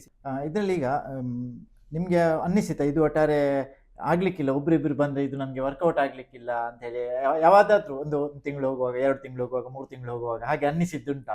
ಇದು ಡೌಟ್ ಬಂದದ್ದುಂಟಾ? ನನ್ಗೆ ಯಾವತ್ತು ಡೌಟ್ ಬರ್ಲಿಲ್ಲ. ಪೇಷಂಟ್ ಸಾಕು. ಯಾಕಂತ ಹೇಳಿದ್ರೆ ನನಗೆ ದೊಡ್ಡ ಆಕಾಂಕ್ಷೆಗಳು ಇರ್ಲಿಲ್ಲ ಆಗ ಜೀವನದಲ್ಲಿ. ಮಹತ್ವಾಕಾಂಕ್ಷೆ ಇರ್ಲಿಲ್ಲ ನನ್ಗೆ. ಅಂದ್ರೆ ಮಹತ್ವಾಕಾಂಕ್ಷೆ ಒಂದೇ ಇದ್ದದ್ದು, ಹೋಮಿಯೋಪತಿ ವೈದ್ಯಕೀಯ ಪದ್ಧತಿಯಲ್ಲಿ ನುರಿತನಾಗ್ಬೇಕು ನಾನು. ಆ ಫೀಲ್ಡ್ ಅಲ್ಲಿ ಆ ಫೀಲ್ಡ್ ಅಲ್ಲಿ ಮಾಸ್ಟರ್ ಆಗ್ಬೇಕು, ಆ ಫೀಲ್ಡ್ ಅಲ್ಲಿ ನಾನು ಜನರಿಗೆ ಒಳ್ಳೆ ರಿಸಲ್ಟ್ ಕೊಡಬೇಕು ಅಂತ ಹೇಳುವಂತದ್ದು ಒಂದೇ. ಮತ್ತೆ ನನಗೆ 3 ಹೊತ್ತು ಊಟ ಮಾಡ್ಲಿಕ್ಕೆ ಏನು ಸಮಸ್ಯೆ ಇರಲಿಲ್ಲ, ಯಾಕಂದ್ರೆ ಮನೆಯಲ್ಲಿ ಒಂದು ಕೃಷಿ ಇದ್ದದ್ರಿಂದ ನಾವು ಅಗರ್ಭ ಶ್ರೀಮಂತರಲ್ಲವೇ ಅಲ್ಲ. ಆದ್ರೂ ಕೂಡ ನಮ್ಗೆ ನಮ್ಮ ಒಂದು ಬೇಸಿಕ್ ಲೆವೆಲ್ ಲೈಫಿಗೆ ನಮ್ಗೆ ತೊಂದರೆ ಇರ್ಲಿಲ್ಲ. ನಾನು ಮನೆಯ ಬಾಡಿಗೆ ಕಟ್ಲಿಕ್ಕೆ ಇರ್ಲಿಲ್ಲ, ಕ್ಲಿನಿಕ್ಕಿನ ಬಾಡಿಗೆ ನನಗೆ 500 ರೂಪಾಯಿ ಇದ್ದದ್ದು ತಿಂಗಳಿಗೆ ಕಟ್ಲಿಕ್ಕೆ. ಅದನ್ನು ಕಟ್ಟುವಷ್ಟು ನನಗೆ ಪೇಷಂಟ್ಗಳು ಬರ್ತಾರೆ. ಹೌದು. ಮತ್ತೆ ನನಗೆ ಏನೋ ಒಂದು ಫೀಲಿಂಗ್ ಇತ್ತು ನನಗೆ, ಇವತ್ತಲ್ಲ ನಾಳೆ ಇದನ್ನು ಮಾಡ್ತಾ ಹೋದ್ರೆ ಇದರಲ್ಲಿ ಖಂಡಿತ ಏನು ನೋಡಿ ನನ್ಗೆ ಒಬ್ಬ ಮನುಷ್ಯನಾಗಿ ಏನೇನೆಲ್ಲ ಅಗತ್ಯಗಳುಂಟು ಅದರ ಪೂರೈಕೆಗಳು ಯಾವುದೋ ಒಂದು ರೀತಿಯಲ್ಲಿ ಖಂಡಿತ ಆಗ್ತದೆ ಅಂತ ಹೇಳುವಂತ ನಂಬಿಕೆ ಇತ್ತು. ಅಂದ್ರೆ ನೀವು ದುಡ್ಡಿಗೆ ಫೋಕಸ್ ಮಾಡೋದಕ್ಕಿಂತ ಸರ್ವಿಸ್ಗೆ ಜಾಸ್ತಿ ಫೋಕಸ್ ಮಾಡಿ ಇಬ್ಬರಿಗಾದ್ರೂ ಈ ಹೋಮಿಯೋಪತಿ ಇಂಟ್ರೊಡ್ಯೂಸ್ ಮಾಡಬೇಕು ಅಂತ, ಅವರಿಗೆ ಅದರಿಂದ ಬೆನಿಫಿಟ್ ಸಿಗ್ಬೇಕು ಅನ್ನುವಂಥದ್ದೇ ನಿಮ್ಗೆ ಇದ್ದದ್ರಿಂದ ನಿಮ್ಮ ಇವತ್ತಿದ್ದು ಯಶಸ್ಸಿನ ಗುಟ್ಟು ಅಂತ ಹೇಳ್ಬೋದು. ಯಾಕಂದ್ರೆ ಎಲ್ರು ಎಂತ ಮಾಡ್ತಾರೆ, ನನ್ಗೆ ಅರ್ನಿಂಗ್ ಎಷ್ಟಾಯ್ತು ಅಂತ ನೋಡ್ತಾರೆ. ಹೌದು, ಅರ್ನಿಂಗ್ ಅಂದ್ರೆ ಇನ್ ದ ಸೆನ್ಸ್ ಮನಿ.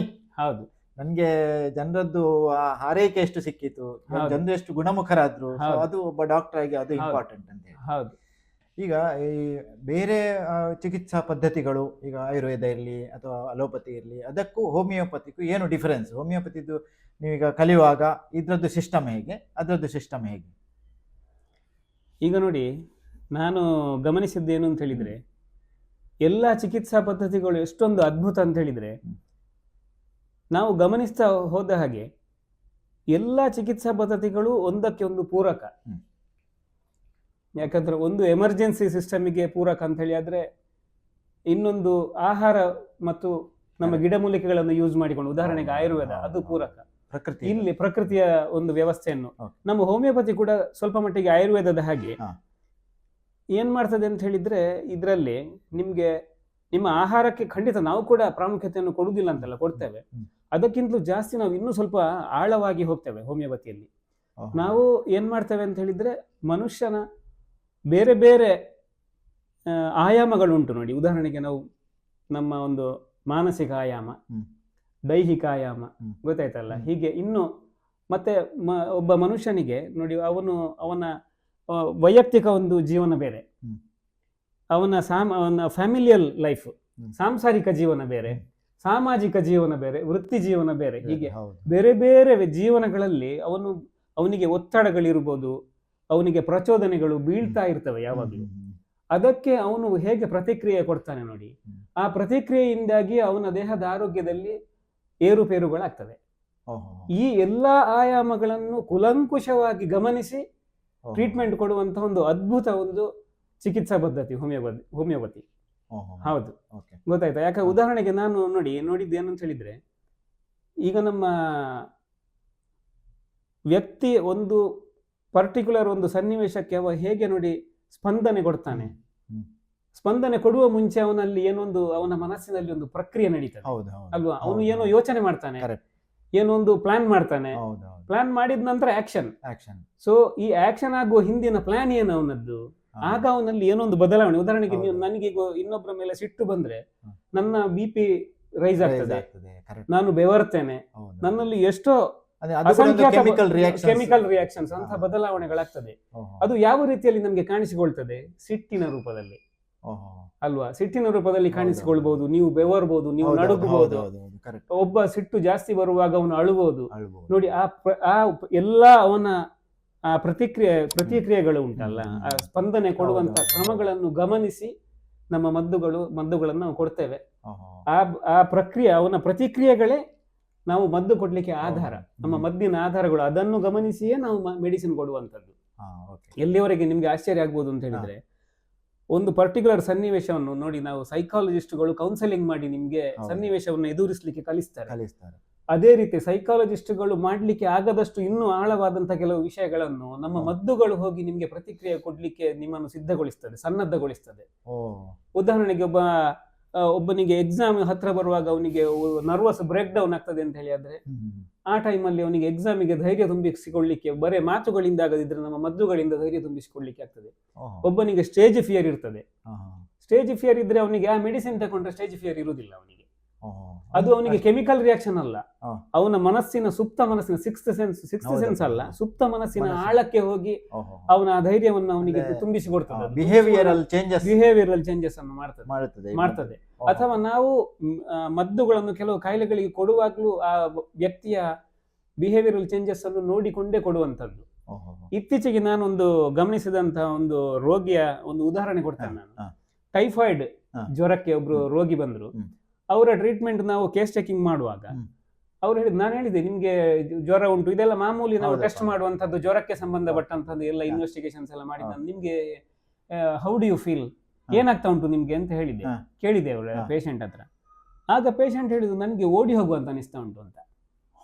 ನೀವು ಟೈಫಾಯ್ಡ್ ಜ್ವರಕ್ಕೂ ಪೇಷಂಟಿಗೆ ಓಡಿ ಹೋಗುವಂತ ಹೇಳಿ ಕಾಣುವುದಕ್ಕೂ ಏನಪ್ಪ ಸಂಬಂಧ ಅಂತ ಹೇಳಿ ನಿಮ್ಗೆ ಅನಿಸ್ಬೋದು. ಆದ್ರೆ ಸಂಬಂಧ ಇತ್ತು. ಆ ಸಂಬಂಧದ ಮೇಲೆ ನಾನು ಮೆಡಿಸಿನ್ ಕೊಟ್ಟೆ. ನಿಮ್ಗೆ ಟೈಫಾಯ್ಡ್ ಜ್ವರ ಗುಣ ಆಗ್ಬೇಕಾದ್ರೆ ಒಂದು 10-15 ದಿವಸ ಆದ್ರೂ ಬೇಕು ಮಿನಿಮಮ್. 2 ದಿವಸದಲ್ಲಿ ಜ್ವರ ಇಲ್ಲ. ಇನ್ಫ್ಯಾಕ್ಟ್ ನಾನು ಹೇಳುದು ಅಂತ ಹೇಳಿದ್ರೆ ನೆಕ್ಸ್ಟ್ ಮಧ್ಯಾಹ್ನ ನಂತರ ಹೋಗಿ ಪೇಷಂಟ್ ಹೇಳಿದೆ, ಸರ್ ನನಗೆ 99% ಏನು ಪ್ರಾಬ್ಲಮ್ ಇಲ್ಲ ಈಗ ಅಂತೇಳಿ. ಆದ್ರೆ ನಾನು ಹೇಳಿದೆ, ಇಲ್ಲ, ಅದು ಮೆಡಿಸಿನ್ ಸ್ವಲ್ಪ ಕಂಟಿನ್ಯೂ ಮಾಡಿ ಅಂತ ರಿಸಲ್ಟ್ಗಳು. ಯಾಕಂದ್ರೆ ನಿಮ್ಮ ಮನಸ್ಸಿನ ಆಳದಲ್ಲಿ ಆದಂತ ಬದಲಾವಣೆಗಳು ನಿಮ್ಗೆ ದೇಹದಲ್ಲಿ ಕಾಣಿಸಿಕೊಳ್ತವೆ. ಇದಕ್ಕೆ ನಾವು ಸೈಕೋಸೊಮ್ಯಾಟಿಕ್ ಪ್ರೋಸೆಸ್ ಅಂತ ಹೇಳ್ತೇವೆ ನಾವು, ಮನೋದೈಹಿಕ. ನಿಮ್ಗೆ ನಾವು ದೇಹದಲ್ಲಿ ಅನುಭವಿಸುವಂತಹ ಎಲ್ಲ ವಿಷಯಗಳು ಸಾಮಾನ್ಯವಾಗಿ ಮನಸ್ಸಿನಲ್ಲೇ ಉತ್ಪತ್ತಿ ಆದಂತದ್ದು.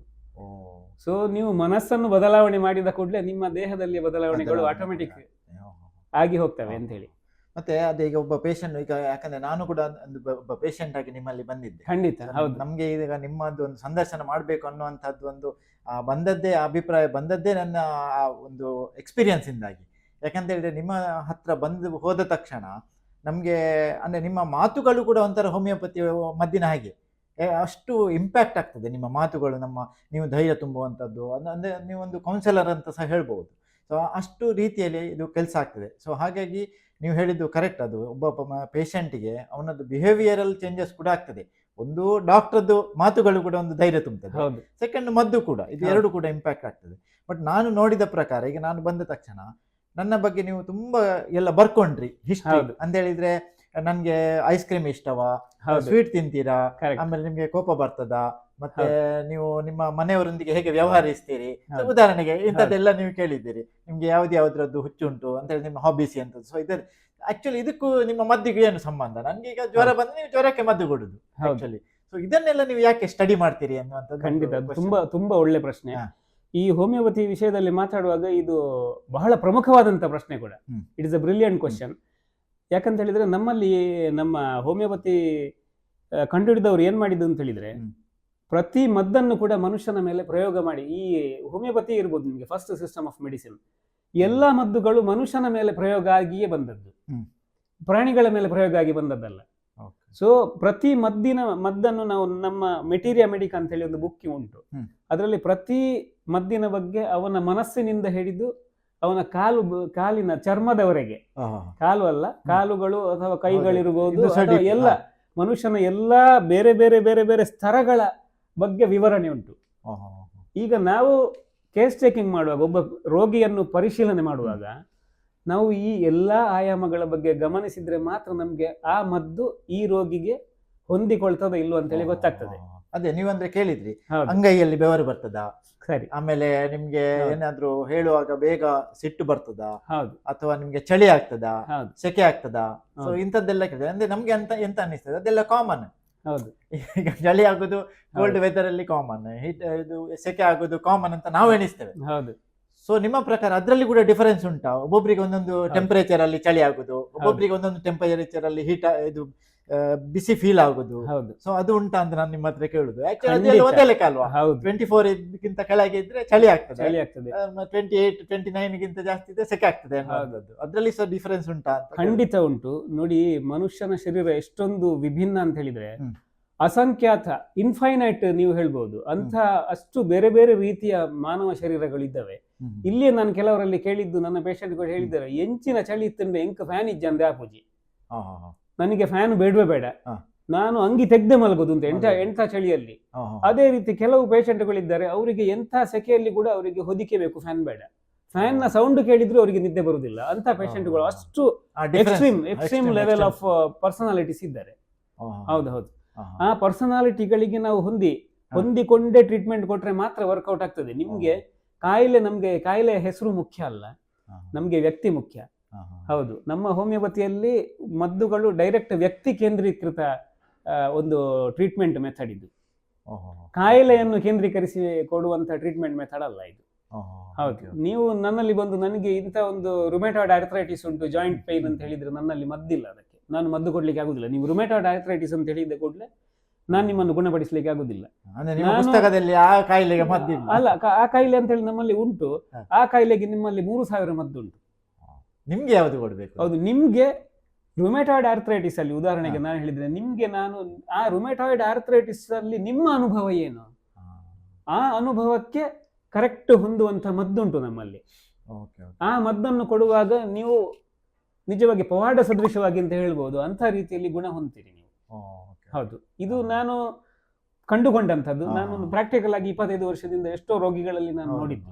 ಹೌದು ಹೌದು. ಓಕೆ, ಹಾಗಿದ್ರೆ ಈಗ ನಾವು ಜನರಲಿ ನಮ್ಮ ದೈನಂದಿನ ಜೀವನದಲ್ಲಿ ನಾವು ತುಂಬ ಜನರನ್ನು ನೋಡ್ತೇವೆ, ನಮ್ಮದು ಫ್ರೆಂಡ್ಸ್ ರಿಲೇಟಿವ್ಸ್ ಇರಲಿ. ಸೊ ಈ ಥರ ಎಕ್ಸ್ಟ್ರೀಮಿಸ್ಟ್ ಇರ್ತಾರೆ. ಉದಾಹರಣೆಗೆ ಸ್ವಲ್ಪ ಏನಾದರೂ ಹೇಳಿದ ತಕ್ಷಣ ಬೇಗ ಕೋಪ ಬರುವಂಥದ್ದು, ಅವರು ಸ್ವಲ್ಪ ಅನ್ಕಂಫರ್ಟೇಬಲ್ ಫೀಲ್ ಆಗುವಂಥದ್ದು, ಅಥವಾ ನೀವು ಹೇಳಿದಾಗೆ ಚಳಿಯಲ್ಲಿ ಸಹ ನನಗೆ ಇದು ಚಳಿ ಆಗುದಿಲ್ಲ ಅಂತ ಹೇಳುವವರು, ಸೆಕೆ ಎಕ್ಸ್ಟ್ರೀಮ್ ಇರುವವರು. ಸೊ ಅವ್ರಿಗೆ ಏನಾದರೂ ಪ್ರಾಬ್ಲಮ್ ಉಂಟು ಅಂತ ಹೇಳಿ ಅರ್ಥವಾ, ಅಥವಾ ಹಾಗೆ ಏನಿಲ್ವ, ಅದು ನ್ಯಾಚುರಲ್ ಕೂಡ ಇರಲಿಕ್ಕೆ ಸಾಧ್ಯತೆ ಉಂಟಾ, ಹೇಗೆ? ಇಲ್ಲ, ಅದು ಖಂಡಿತ ಅದು ನ್ಯಾಚುರಲ್ಲೇ. ಅವರಿಗೆ ಕಾಯಿಲೆ ಇರಬೇಕು ಅಂತ ಏನಿಲ್ಲ, ಅದು ಅವರ ದೇಹದ ಸ್ವಭಾವ ಅದು. ಯಾಕಂತ ಹೇಳಿದ್ರೆ ನಮ್ಮ ಮದ್ದುಗಳು ನಿಮ್ಮ ದೇಹದ ಸ್ವಭಾವಕ್ಕೆ ಹೊಂದಿಕೊಳ್ಬೇಕು. ಉದಾಹರಣೆಗೆ ನಾವೀಗ ನೋಡಿ, ಒಂದು ಲಾಕಿಗೆ ನಾವು ಕೀ ಹುಡುಕ್ತೇವೆ, ಗೊತ್ತಾಯ್ತಲ್ಲ? ಆಗ ಅದು ಕೀ, ಕೆಲವರು ಹೇಳ್ತಾರೆ ಏನೊಂಜಿ ಅಡ್ಡೆ ಪವರ್ದ ಮರದ ಗೊರ್ಲೆ ಅಂತ, ಜಾಸ್ತಿ ಪವರ್ ಇದ್ದು ಮದ್ದು. ಆಗ ನಾನು ಯಾವಾಗ್ಲೂ ರೋಗಿಗಳಿಗೆ ನೋಡಿ, ನಿಮ್ಗೆ ಒಂದು ಕೀ ಲಾಕಿಗೆ ಪವರ್ಫುಲ್ ಕೀ ಇಲ್ಲ, ನೀವು ಅದನ್ನು ನೀವು ಚಮ್ಮಟಿಯಲ್ಲಿ ಬೊಟ್ಟಿದ್ರು ಕೂಡ ಅದು ಓಪನ್ ಆಗುದಿಲ್ಲ. ಆದ್ರೆ ಸಿಂಪಲ್ ಅಲ್ಲಿ ಕೀ ಹಾಕಿ ಓಪನ್ ಆಗ್ತದೆ. ಅದೇ ರೀತಿ ಆ ವ್ಯಕ್ತಿಯ ಆ ಒಂದು ಸ್ವಭಾವದ ಗುಣಗಳು, ದೇಹದ ಸ್ವಭಾವ, ಮತ್ತು ನಾನು ಹೇಳಿದ್ರು ನೋಡಿ, ನೀವು ಹೇಳಿದಾಗ ಕೆಲವರಿಗೆ ಅದು ಮನಸ್ಸಿನ ಸ್ವಭಾವಗಳು, ಈ ಎರಡಕ್ಕೂ ಹೊಂದಿಕೆ ಆಗುವಂತಹ ಮದ್ದು ನಿಮ್ಗೆ ಕೀಯ ಹಾಗೆ ಹೊಂದಿಕೊಳ್ತದೆ ಅವರ ಸ್ವಭಾವಕ್ಕೆ. ಆಗ ಆ ಮೆಡಿಸಿನ್ ಕೊಡುವಾಗ ಅವರಲ್ಲಿರುವ ಎಲ್ಲ ಇಂಬ್ಯಾಲೆನ್ಸ್ಗಳು ಯಾವ್ದು ನೋಡಿ, ಸಮತೋಲನ ತಪ್ಪಿರ್ತದೆ, ಆ ಬ್ಯಾಲೆನ್ಸ್ ಗಳಿಗೆ ಡೈರೆಕ್ಟ್ ಆಗಿ ಹೋಗಿ ಅದು ಅದನ್ನು ಸ್ಟಿಮ್ಯುಲೇಟ್ ಮಾಡ್ತದೆ, ಪ್ರಚೋದಿಸ್ತದೆ. ಆಗ ಇದು ಇಂಬ್ಯಾಲೆನ್ಸ್, ಅಸಮತೋಲನಗಳು ಸಮತೋಲನಕ್ಕೆ ಪರಿವರ್ತನೆ ಆಗ್ತದೆ. ನಿಮ್ಗೆ ರೋಗ ಗುಣ ಆಗುದು ಅಂದ್ರೆ ಹೇಗೆ, ಚಟದೆಪ್ಪುನ ಅಂತ ಹೇಳ್ತಾರೆ ತುಳುವಿನಲ್ಲಿ. ಚಟ ಹೋಗುದು ಅಂತ ಹೇಳಿದ್ರೆ ಹಾಗೆ, imbalance has been converted into balance. ಹೌದು ಹೌದು. ಅದೇ ಮನುಷ್ಯನ ಪರ್ಸನಾಲಿಟಿಗೂ ನಿಮ್ಮ ಮದ್ದಿಗೂ ಸಿಂಕ್ ಆಗ್ಬೇಕು. ಆಗ ಅದು ಮ್ಯಾಚ್ ಆಗುವಾಗ ಗುಣ ಈ ರೀತಿ. ಹೌದು, ಅದಕ್ಕೆ ಮ್ಯಾಚ್ ಮಾಡ್ಬೇಕಿದ್ರೆ ನೀವು ಮದ್ದು ಕೊಡ್ಬೇಕಿದ್ರೆ ಪರ್ಸನಾಲಿಟಿಯನ್ನು ಸ್ಟಡಿ ಮಾಡಬೇಕು. ಸಿಂಪಲ್. ಹೌದು. ನೀವು ಉದಾಹರಣೆಗೆ ಈಗ ಹೇಗೆ ಅಂತ ಹೇಳಿದ್ರೆ, ಈಗ ಬೇರೆ ಚಿಕಿತ್ಸಾ ಪದ್ಧತಿಗಳಿಗೆ ಮತ್ತು ಹೋಮಿಯೋಪತಿಗಳಿಗೆ ಇದು ಒಂದು ವ್ಯತ್ಯಾಸ ನೋಡಿ. ನಿಮ್ಗೆ ನೋವು ನಿವಾರಕ ಯಾವ ಬೇರೆ ಪದ್ಧತಿಗಳಲ್ಲಿ ನೋವಿಗೆ ನೋವು ನಿವಾರಕ ಯಾವುದನ್ನು ಅದು ಯಾರಿಗೆ ಕೊಟ್ಟರು ಕೆಲಸ ಮಾಡ್ತದೆ. ಉದಾಹರಣೆಗೆ ನೀವು ಮಾಲಿಗೆ ಹೋಗಿ ಒಂದು ಶರ್ಟ್ ತಗೊಂಡಾಗೆ, ನೀವು ಲಾರ್ಜ್, ಮೀಡಿಯಂ, ರೆಡಿಮೇಡ್. ಇಲ್ಲಿ ನಮ್ಮ ಮೆಡಿಸಿನ್ಗಳು ಹಾಗೆಲ್ಲ, ನಾವು ಟೈಲರ್ ನಿಮ್ಮ ಅಂಗಿ ಹೊಲ್ದ ಹಾಗೆ. ನಿಮ್ಗೆ ಪ್ರತಿಯೊಂದು ವಿಷಯಗಳು, ನಿಮ್ಮ ಭುಜದ್ದು ಅಳತೆ ಎಷ್ಟು, ನಿಮ್ಮ ಕೈ ಅಳತೆ ಎಷ್ಟು, ನಿಮ್ಮ ಸೊಂಟದ ಅಳತೆ ಎಷ್ಟು, ಕುತ್ತಿಗೆ ಎಷ್ಟು, ಇದೆಲ್ಲ ಗಮನಿಸಿ ಅವ ಹೊಲಿಯುವಂತದ್ದು ಟೈಲರ್ ಮೇಡ್. ಸೊ ಒಂದು ರೀತಿಯಲ್ಲಿ ನಮ್ಮ ಹೋಮಿಯೋಪತಿ ಚಿಕಿತ್ಸೆ ಟೈಲರ್ ಮೇಡ್ ಅಂತ ಹೇಳ್ಬಹುದು. ನಿಮಗೋಸ್ಕರ ನಿಮ್ಮ ವ್ಯಕ್ತಿತ್ವಕ್ಕೆ ನಾವು ಇಂಡಿವಿಜುವಾಲಿಟಿ, ನೀವು ಒಂದು ವ್ಯಕ್ತಿಯಾಗಿ ನಮ್ಗೆ ನೀವೊಬ್ಬ ವಿಶಿಷ್ಟ, ಪ್ರತಿಯೊಬ್ಬ ವ್ಯಕ್ತಿ ಕೂಡ ಈ ಸೃಷ್ಟಿಯಲ್ಲಿ ವಿಶಿಷ್ಟ. ಸೊ ಆ ವೈಶಿಷ್ಟ್ಯವನ್ನು ಗಮನಿಸಿ ನಾವು ಚಿಕಿತ್ಸೆಯನ್ನು ಕೊಡುವಂತದ್ದು ನಮ್ಮ ಹೋಮಿಯೋಪತಿ ಪದ್ಧತಿಯ ವಿಶೇಷ. ಅದರಿಂದಾಗಿ ಏನಾಗ್ತದೆ ಅಂತ ಹೇಳಿದ್ರೆ, ನೀವು ಅಷ್ಟು ಪರ್ಫೆಕ್ಟ್ ಅವನಿಗೆ ಅದು ಮ್ಯಾಚ್ ಆಗ್ತದೆ ಟ್ರೀಟ್ಮೆಂಟ್. ಸೊ ಅವನು ಕೆಲವು ಸಲ ಹೇಳಿದ ಮತ್ತು ಹೇಳದೇ ಇರುವ ಸಮಸ್ಯೆಗಳು ಎರಡು ಕೂಡ ಆಮೂಲಾಗ್ರವಾಗಿ ಗುಣ ಆಗ್ತದೆ. ನಾನು ಇನ್ನೊಂದು ನಿಮ್ಗೆ ಉದಾಹರಣೆ ಹೇಳ್ತೇನೆ. ಒಬ್ರು ಟೀಚರ್ ಬಂದಿದ್ರು ನನಗೆ ಟ್ರೀಟ್ಮೆಂಟ್ಗೆ ಇಲ್ಲಿಗೆ. ಅವರು ಬಂದದ್ದು ಕೂದಲು ಉದುರುವುದಕ್ಕೆ ಟ್ರೀಟ್ಮೆಂಟ್ಗೆ ಬಂದದ್ದು. ನಾನು ಹೀಗೆ ನೀವು ಆಗ ನಿಮ್ಗೆ ಹೇಳಿದಾಗ ಎಲ್ಲ ವಿಷಯಗಳ ಬಗ್ಗೆ ನಾವು ಮಾತಾಡ್ತಾ ಹೋಗುವಾಗ ಹೇಳಿದ್ದು, ನನಗೆ ಸರ್ 5 ವರ್ಷ ಆಯ್ತು ಮದುವೆ ಆಗಿ, 5-6 ವರ್ಷ ಆಯ್ತು, ನನಗೆ ಮಕ್ಕಳಾಗ್ಲಿಲ್ಲ. ಸೊ ನಾನು ಈಗ ನಿಮ್ಮ ಕೂದಲಿನ ಟ್ರೀಟ್ಮೆಂಟ್ ನೊಟ್ಟಿಗೆ ನಾವು IVF ಟ್ರೀಟ್ಮೆಂಟ್ ಮಾಡಬೇಕು ಅಂತ ಇದ್ದೇವೆ, ಮಾಡಬಹುದಾ ಅಂತ ಹೇಳಿ ಕೇಳಿದ್ರು. ಸೊ ನಾನು ಅವರಿಗೆ ಹೇಳಿದೆ, ಮೇಡಮ್ ನೋಡಿ, ನೀವು ಹೇಗೂ ಈಗ 5-6 ವರ್ಷದಿಂದ ಕಾದಿದ್ದೀರಿ, ಈಗ ನಿಮ್ಮ ಹೇರಿಗೆ ಟ್ರೀಟ್ಮೆಂಟ್ ಕೊಡ್ತಾ ಇದ್ದೇನೆ ನಾನು, ನಿಮ್ಮ ಹೇರ್ ಲಾಸಿಗೆ ಟ್ರೀಟ್ಮೆಂಟ್ ಕೊಡ್ತಾ ಇದ್ದೇನೆ. ಬೈ ಚಾನ್ಸ್ ನಾನು ಕೊಟ್ಟ ಟ್ರೀಟ್ಮೆಂಟ್ ಪರ್ಫೆಕ್ಟ್ ದಾರಿಯಲ್ಲಿ ಉಂಟು ಅಂತ ಹೇಳಿ ಆದ್ರೆ ಇದರಲ್ಲಿಯೇ ನಿಮ್ಗೆ ಯಾಕೆ ನಿಮ್ಗೆ ಮಕ್ಕಳಾಗಬಾರದು ಅಂತ ಹೇಳಿ. ಸೊ ಟ್ರೀಟ್ಮೆಂಟ್ ನಾನು ಅವರು ಕೂಡ ಆಯ್ತು ಹಾಗೆ ನಾನು ಹೇಳಿದ್ದೆ ಮ್ಯಾಕ್ಸಿಮಮ್ ನೀವು ಒಂದು 2 ತಿಂಗಳು ಕಾದ್ರೆ ಸಾಕು, ಆ ನಂತರ ನಿಮ್ಗೆ ಬೇಕಾದಂತ ಟ್ರೀಟ್ಮೆಂಟ್ ಮಾಡಿ. ಅವರಿಗೆ ಟ್ರೀಟ್ಮೆಂಟ್ ಕೊಡ್ತಾ ಇರುವಾಗ ಹೇರ್ ಫಾಲ್ ಅವರಿಗೆ ಡೆಫಿನೆಟ್ಲಿ ಕಮ್ಮಿ ಆಯ್ತು. ಆ ನಂತರ 1 ತಿಂಗಳು ಕಳೆದ ನಂತರ ಒಂದು ದಿವಸ ನನಗೆ ಹೇಳಿದ್ರು, ಸರ್ ನನಗೆ ಏನೋ ಪ್ರಾಬ್ಲಮ್ ಉಂಟು, ನನಗೆ ಮೆನ್ಸಸ್ ಆಗ್ತಾ ಇಲ್ಲ ಅಂತ. ಸೊ ನಾನು ಅವ್ರಿಗೆ ಹೇಳಿದೆ ಹಾಗಾದ್ರೆ ಒಂದು ಚೆಕ್ ಮಾಡಿಸಿ ನೋಡಿ ಅಂತ ಹೇಳಿ, ಅವರಿಗೆ ಪಾಸಿಟಿವ್ ಆಗಿತ್ತು. ಸೊ ನಾನು ಅವರಿಗೆ ನಿಜವಾಗಿ ಬಂಜೆತನಕ್ಕೆ ಟ್ರೀಟ್ಮೆಂಟ್ ಕೊಟ್ಟದಲ್ಲ, ನಾನು ಬರೇ ಕೂದಲು ಉದುರುವಿಕೆಗೆ ಟ್ರೀಟ್ಮೆಂಟ್ ಕೊಟ್ಟದ್ದು. ಬಟ್ ಅವರ ಬಂಜೆತನದ್ರಲ್ಲಿ ನಿವಾರಣೆ ಆಯ್ತು ನೋಡಿ. ಆಮೂಲಾಗ್ರ ಬದಲಾವಣೆ ಹೇಗೆ ಆಗ್ತದೆ ಅಂತ ಹೇಳುವುದಕ್ಕೆ ಈ ಒಂದು ನನಗೆ ಒಂದು ರೋಗಿಯ ಒಂದು ವಿಷಯ ನನಗೆ ನೆನಪಾಯ್ತು ನಿಮ್ಗೆ ಹೇಳಲಿಕ್ಕೆ ಉದಾಹರಣೆಯಾಗಿ. ಹಾಗಾಗಿ ಅವರ ಪರ್ಸನಾಲಿಟಿಗೆ ಸೂಟ್ ಆದದ್ದು ಎಲ್ಲವನ್ನು ಸರಿ ಮಾಡಿ, ಆ ಇಂಬ್ಯಾಲೆನ್ಸ್ ಈ ಇಂಬ್ಯಾಲೆನ್ಸ್ ಅಲ್ಲ, ಇಡೀ ಪರ್ಸನಾಲಿಟಿಯಲ್ಲಿ ಎಂತ ಇಂಬ್ಯಾಲೆನ್ಸ್ ಇದ್ರೂ ಸರಿ ಮಾಡ್ತದೆ, ಸಂಪೂರ್ಣ ವ್ಯಕ್ತಿತ್ವವನ್ನು ಸರಿಪಡಿಸುವಂತ ಒಂದು ಚಿಕಿತ್ಸೆ. ಹೌದು ಹೌದು, ಒಳ್ಳೆದಾಯ್ತು. ಸೊ ಈಗ ಇನ್ನೊಂದು ನಂದು ಕ್ವಶನ್ ಏನು ಅಂತ ಹೇಳಿದ್ರೆ, ಇದರಲ್ಲಿ ಒಂದು ಗ್ಲಿಚ್ ಇರುವ ಸಾಧ್ಯತೆ ಏನು ಅಂತ ಹೇಳಿದ್ರೆ, ನೀವೀಗ ಹೇಳುವ ಪ್ರಕಾರ ಪ್ರೊವೈಡೆಡ್ ನಿಮ್ಮ ಪೇಷಂಟ್ ಇನ್ಫಾರ್ಮೇಶನ್ ಅನ್ನು ಫ್ರಾಂಕ್ ಆಗಿ ಕರೆಕ್ಟ್ ಹೇಳುವಂತದ್ದು ಇಂಪಾರ್ಟೆಂಟ್. ಅಲ್ಲಿ ಮೆನಿಪುಲೇಟ್ ಮಾಡಿ ಹೇಳಿದ್ರೆ, ಈಗ ಯಾವ್ದಾದ್ರು ಒಂದು ಕೇಳ್ತೀರಿ ಅಥವಾ ಅವನಿಗೆ ರಪ್ಪ ಇಲ್ಲಪ್ಪ ನನ್ಗೆ ಹಾಗೆ ಅಂತ ಆಗುದಿಲ್ಲ ಅಂತ ಹೇಳಿದ್ರೆ ಆಕ್ಚುಲಿ ಹಾಗೆ ಆಗ್ತದೆ ಆದ್ರೆ ಅಲ್ಲಿ ನಿಮ್ದು ಮದ್ದು ಮಿಸ್ ಮ್ಯಾಚ್ ಆಗುವಂತ ಸಾಧ್ಯತೆಗಳು ಉಂಟು ಅಲ್ವಾ? ಉಂಟು. ಇನ್ನು ಕೂಡ ಆಳವಾಗಿ ನಾವು ಈಗ ನಮ್ಮ ಪುಸ್ತಕಗಳಲ್ಲಿ ಎಷ್ಟೊಂದು ಅದನ್ನು ಬರ್ದದ್ದು ಉಂಟು ಅಂತ ಹೇಳಿದ್ರೆ, ಈವನ್ ಆ ಒಬ್ಬ ವ್ಯಕ್ತಿ ಸರಿಯಾಗಿ ಮಾಹಿತಿ ಕೊಡದೇ ಇರುವಂತದ್ದು ಕೂಡ ಒಂದು ಮಾಹಿತಿ ನಮ್ಗೆ, ಅದು ಒಂದು ವ್ಯಕ್ತಿತ್ವ. ಅಂದ್ರೆ ಉದಾಹರಣೆ, ಕೆಲವರು ಬರೀ ತಲೆಯನ್ನು ಮಾತ್ರ ಹೀಗೆ ಆಡಿಸಬಹುದು, ಗೊತ್ತಾಯ್ತಲ್ಲ, ಕೆಲವರು ಹೀಗೆ ಮಾಡಬಹುದು, ಇದು ಕೂಡ ನಮ್ಗೆ ಒಂದು ಮಾಹಿತಿ, ಅದೊಂದು ಲಕ್ಷಣವೇ, ಅದೊಂದು ಸಿಂಪ್ಟಮ್, ಅದೊಂದು ನೇಚರ್ ಆಫ್ ದ ಇಂಡಿವಿಜುವಲ್, ಗೊತ್ತಾಯ್ತಲ್ಲ. ಸೊ ಅದನ್ನೇ ಪರಿಗಣಿಸಿ ನಮ್ಗೆ ಇನ್ನೊಂದು ಮದ್ದು ಸಿಗ್ತದೆ. ಸೊ ನಮ್ಗೆ ನೋಡುವಂತಹ ಕಣ್ಣು ಇರಬೇಕು ನಮ್ಗೆ. ಹೋಮಿಯೋಪತಿ ವೈದ್ಯನಿಗೆ ನಾವು ಅಬ್ಸರ್ವೇಷನಲ್ ಸ್ಕಿಲ್ ಅಂತ ಹೇಳ್ತೇವೆ, ನಾವು ಗಮನಿಸುವಂತ ಶಕ್ತಿಯನ್ನು ನಾವು ಜಾಸ್ತಿ ಜಾಸ್ತಿ ಜಾಸ್ತಿ ಮಾಡಿಕೊಂಡ ಹೋದ ಹಾಗೆ ನಮ್ಮ ರೋಗ ಗುಣಪಡಿಸುವಂತ ಶಕ್ತಿ ಕೂಡ ದ್ವಿಗುಣ ವೈಡ್ ಆಗ್ತಾ ಹೋಗ್ತದೆ. ಹೌದು, ಅದರಿಂದ ನಾವು ಕಲ್ತು ಮುಗಿಲಿಕ್ಕಿಲ್ಲ. ನನಗೆ ಇವತ್ತು ಕೂಡ ಅನಿಸ್ತದೆ, 25 ವರ್ಷ ನಂದು ಆಯ್ತು ಈಗ ನಾನು ಟ್ರೀಟ್ಮೆಂಟ್ ಇದು ಚಿಕಿತ್ಸೆ ಸ್ಟಾರ್ಟ್ ಮಾಡಿ ನಾನು ಇನ್ನು ಕಲ್ತದ್ದು ಎಲ್ಲಿಯೂ ಸಾಲದು ಅಂತ ನನಗೆ ಅನಿಸ್ತದೆ. ಅಷ್ಟು ಒಂದು ಪ್ರತಿಯೊಬ್ಬ ಪೇಷಂಟ್ ಕೂಡ ನಿಮಗೆ ಹೊಸ್ತು, ಹೊಸ ಅನುಭವವನ್ನು ಇಟ್ಕೊಂಡು ಬರ್ತಾನೆ. ಖಂಡಿತ ಖಂಡಿತ, ಹೌದು. ಇದು ಆಕ್ಚುಲಿ ಇದು ಹೋಮಿಯೋಪತಿದ್ದು ಮೂಲ ಎಂತದ್ದು? ಅದು ಹೋಮಿಯೋಪತಿ ಅಂತ ಹೆಸರು ಯಾಕೆ ಬಂತು ಇದಕ್ಕೆ? ಹೋಮಿಯೋಪತಿ ನೋಡಿ, ಇದೊಂದು ಭಾರಿ ಒಳ್ಳೆ ಪ್ರಶ್ನೆ. ಹೋಮಿಯೋಪತಿ ಅಂತ ಹೇಳಿ ಯಾಕೆ ಬಂತು ಅಂತ ಹೇಳಿದ್ರೆ, ನಮ್ಮ ಹೋಮಿಯೋಪತಿಯ ಫಾದರ್ ಆಫ್ ಹೋಮಿಯೋಪತಿ ಸಂಸ್ಥಾಪಕರು doctor Christian Friedrich Samuel Hahnemann ಅಂತೇಳಿ ಜರ್ಮನಿಯಲ್ಲಿ, ಅವರು ಆಕ್ಚುಲಿ ಎಲೋಪತಿ ಫಿಸಿಷಿಯನ್ ಆಗಿದ್ರು ಅವರು. ಹಾಗೂ ಅವರು ಬೇರೆ ಬೇರೆ ಪುಸ್ತಕಗಳನ್ನು ತರ್ಜುಮೆ ಮಾಡುವಂತ ಕೆಲಸ ಮಾಡ್ತಾ ಇದ್ರು, ಅನುವಾದ ಮಾಡ್ತಾ ಇದ್ರು ಅವರು. ಹೌದು, ಹಾಗೆ ಅವರು ಯಾವುದೋ ಒಂದು ಫ್ರೆಂಚ್ ಪುಸ್ತಕ ಏನೋ ಅನುವಾದ ಮಾಡ್ತಾ ಇರುವಾಗ ಅವರಿಗೆ ಒಂದು ಪರ್ಟಿಕ್ಯುಲರ್ ಒಂದು ಮದ್ದು, ಉದಾಹರಣೆಗೆ ಸಿಂಕೋನಾ ಅಂತ ಹೇಳುವಂತ ಒಂದು ಮದ್ದು, ಅದು ಏನು ಅಂತ ಹೇಳಿದ್ರೆ ಅವರು ಗಮನಿಸುದು ಅಂತ ಹೇಳಿದ್ರೆ, ಸಿಂಕೋನಾದಲ್ಲಿ ಮಲೇರಿಯಾವನ್ನು ಹೋಲುವಂತಹ ಲಕ್ಷಣಗಳು ಇದ್ದದ್ರಿಂದಾಗಿ ಅದು ಮಲೇರಿಯಾವನ್ನು ಗುಣಪಡಿಸಬಹುದು ಅಂತ ಹೇಳುವಂತ ಒಂದು ಹೇಳಿಕೆಯನ್ನು ಗಮನಿಸಿದರು. ಅದು ಅವರಿಗೆ ತಲೆಗೆ ಒಂದು ಫ್ಲಾಶ್ ಹೊಡೆದ ಹಾಗೆ ಆಯ್ತು. ಅದನ್ನು ಅವರು ಪ್ರಯೋಗ ಮಾಡ್ಲಿಕ್ಕೆ ಹೊರಟರು. ಅವರು ಪ್ರಯೋಗ ಮಾಡುವಾಗ ಅವರಿಗೆ ಹೌದಲ್ಲ ಅಂತ ಹೇಳಿ ಕಂಡಿತ್ತು. ಸಿಂಕೋನಾವನ್ನು ಉಪಯೋಗ ಮಾಡುವಾಗ ನಿಮಗೆ ಮಲೇರಿಯಾ ಸಿಂಪ್ಟಮ್ಗಳು ಬರ್ತದೆ, ಮಲೇರಿಯಾವನ್ನು ಗುಣಪಡಿಸಲಿಕ್ಕೆ ಕೂಡ ಆ ಮದ್ದು ಸಹಾಯ ಮಾಡ್ತದೆ. ಸಹಾಯ ಮಾಡಿ ಮದ್ದು ಅಂತ ಹೇಳಿದಾಗ ಹೌದು, ಮುಳ್ಳನ್ನು ಒಂಥರ ಮುಳ್ಳಿಂದ ತೆಗೆಯುವುದು ಅಂತ ಹೇಳಿ ನೀವು ಹೇಳ್ಬೋದು, ಆದ್ರೆ ಮುಳ್ಳನ್ನು ಸ್ವಲ್ಪ ಪರಿವರ್ತಿಸಿ ಮುಳ್ಳನ್ನು ಸೂಜಿಯಿಂದ ತೆಗೆಯುವುದು ಅಂತ ಹೇಳ್ಬೋದು. ಶಾರ್ಪೆ, ಬಟ್ ಮುಳ್ಳು ಬೇರೆ ಸೂಜಿ ಬೇರೆ, ಅದು ಪ್ರಯೋಗ ಮಾಡುವಂತಹ ಉದ್ದೇಶ ಬೇರೆ, ಕ್ರಮ ಬೇರೆ. ಮುಳ್ಳು ನಿಮ್ಗೆ ಏನು ನ್ಯಾಚುರಲ್ ಆಗಿ ಚುಚ್ಚುತ್ತದೆ, ಇದು ಸೂಜಿಯನ್ನು ನಾವು ಸ್ವಲ್ಪ ನಾವು ಅದನ್ನು ಗೈಡ್ ಮಾಡಿ ಉದ್ದೇಶ ಪೂರ್ವಕವಾಗಿ ಮಾರ್ಗದರ್ಶನದಿಂದ ಚುಚ್ಚುವಂತದ್ದು, ಗೈಡೆಡ್ ಚುಚ್ಚುವಿಕೆ. ಸೊ ಅದು ನ್ಯಾಚುರಲ್ ಡಿಸೀಸ್, ಇದು ಆರ್ಟಿಫಿಷಿಯಲ್ ಡಿಸೀಸ್, ಇದು ಗೈಡೆಡ್ ಡಿಸೀಸ್. ಸೊ ಆಕ್ಚುಲಿ ಸಿಂಕೋನಾ ನಮ್ಮ ಹೋಮಿಯೋಪತಿಯಲ್ಲಿ ಪ್ರಥಮ ಮದ್ದು, ಹಾಗೆ ಬಂದದ್ದು. ಹೌದು. ಓಕೆ, ನಿಮ್ದು ಈಗ ಹೋಮಿಯೋಪತಿಯಲ್ಲಿ ನೀವು ಕೊಡುವಂತಹ ಮದ್ದು ಉಂಟಲ್ಲ, ಅದು ಒಂದೇ ಲೆಕ್ಕ ಇರ್ತದೆ, ಒಂದು ಸ್ವೀಟ್ ಇದ್ದು ಸಕ್ಕರೆದ್ದು ಗೋಳಿ ತರ ಇರ್ತದೆ. ಈಗ ಎಲ್ರಿಗೆ ನಮ್ಮ ವೀಕ್ಷಕರಿಗೆ ಸೇರ್ಬೋದು ದೊಡ್ಡ ಒಂದು ಕ್ವಶನ್ ಅಂತ ಹೇಳಿದ್ರೆ, ಅದರಲ್ಲಿ ಮದ್ದು ಎಲ್ಲಿಂದ ಇರ್ತದೆ ಅಂದ್ರೆ, ನನಗೆ ಕೊಟ್ಟ ಮದ್ದು ಸಹ ಇನ್ನೊಬ್ಬರಿಗೆ ಕೊಟ್ಟ ಮದ್ದು ಸಹ ನೋಡ್ಲಿಕ್ಕೆ ಒಂದೇ ಲೆಕ್ಕ ಇರ್ತದೆ, ರುಚಿಯಲ್ಲಿ ಒಂದೇ ಲೆಕ್ಕ ಇರ್ತದೆ. ನಾವು ಆ ಮದ್ದನ್ನು ಸಹ ನಾನು ತಗೊಳ್ಬಹುದು, ಗೊತ್ತೇ ಆಗುದಿಲ್ಲ ನನಗೆ ಆ ಡಿಫರೆನ್ಸ್. ಸೊ ಹಾಗಿದ್ರೆ ನೀವು ಮದ್ದು ಎಂತ ಹಾಕುದು, ಆ ಮದ್ದಿಗೆ ರುಚಿ ಇಲ್ವಾ, ಇದು ಟೇಸ್ಟ್ ಇರುವುದಿಲ್ವಾ, ಅದು ಹೇಗೆ ಸಿಸ್ಟಮ್, ಅದು ಹೇಗೆ ಕೆಲಸ ಮಾಡ್ತದೆ, ಒಂದು ಎಷ್ಟು ಸಣ್ಣ ಗೋಳಿ ಇಷ್ಟು ದೊಡ್ಡ ಶರೀರಕ್ಕೆ ಹೇಗೆ ಹೋಗಿ ಕೆಲಸ ಮಾಡ್ತದೆ ಅನ್ನುವಂಥದ್ದು ಒಂದು ಕ್ವಶನ್ ಮಾರ್ಕ್. ಸರಿ, ಇದು ಕೂಡ ಒಂದು ಒಳ್ಳೆ ಪ್ರಶ್ನೆ.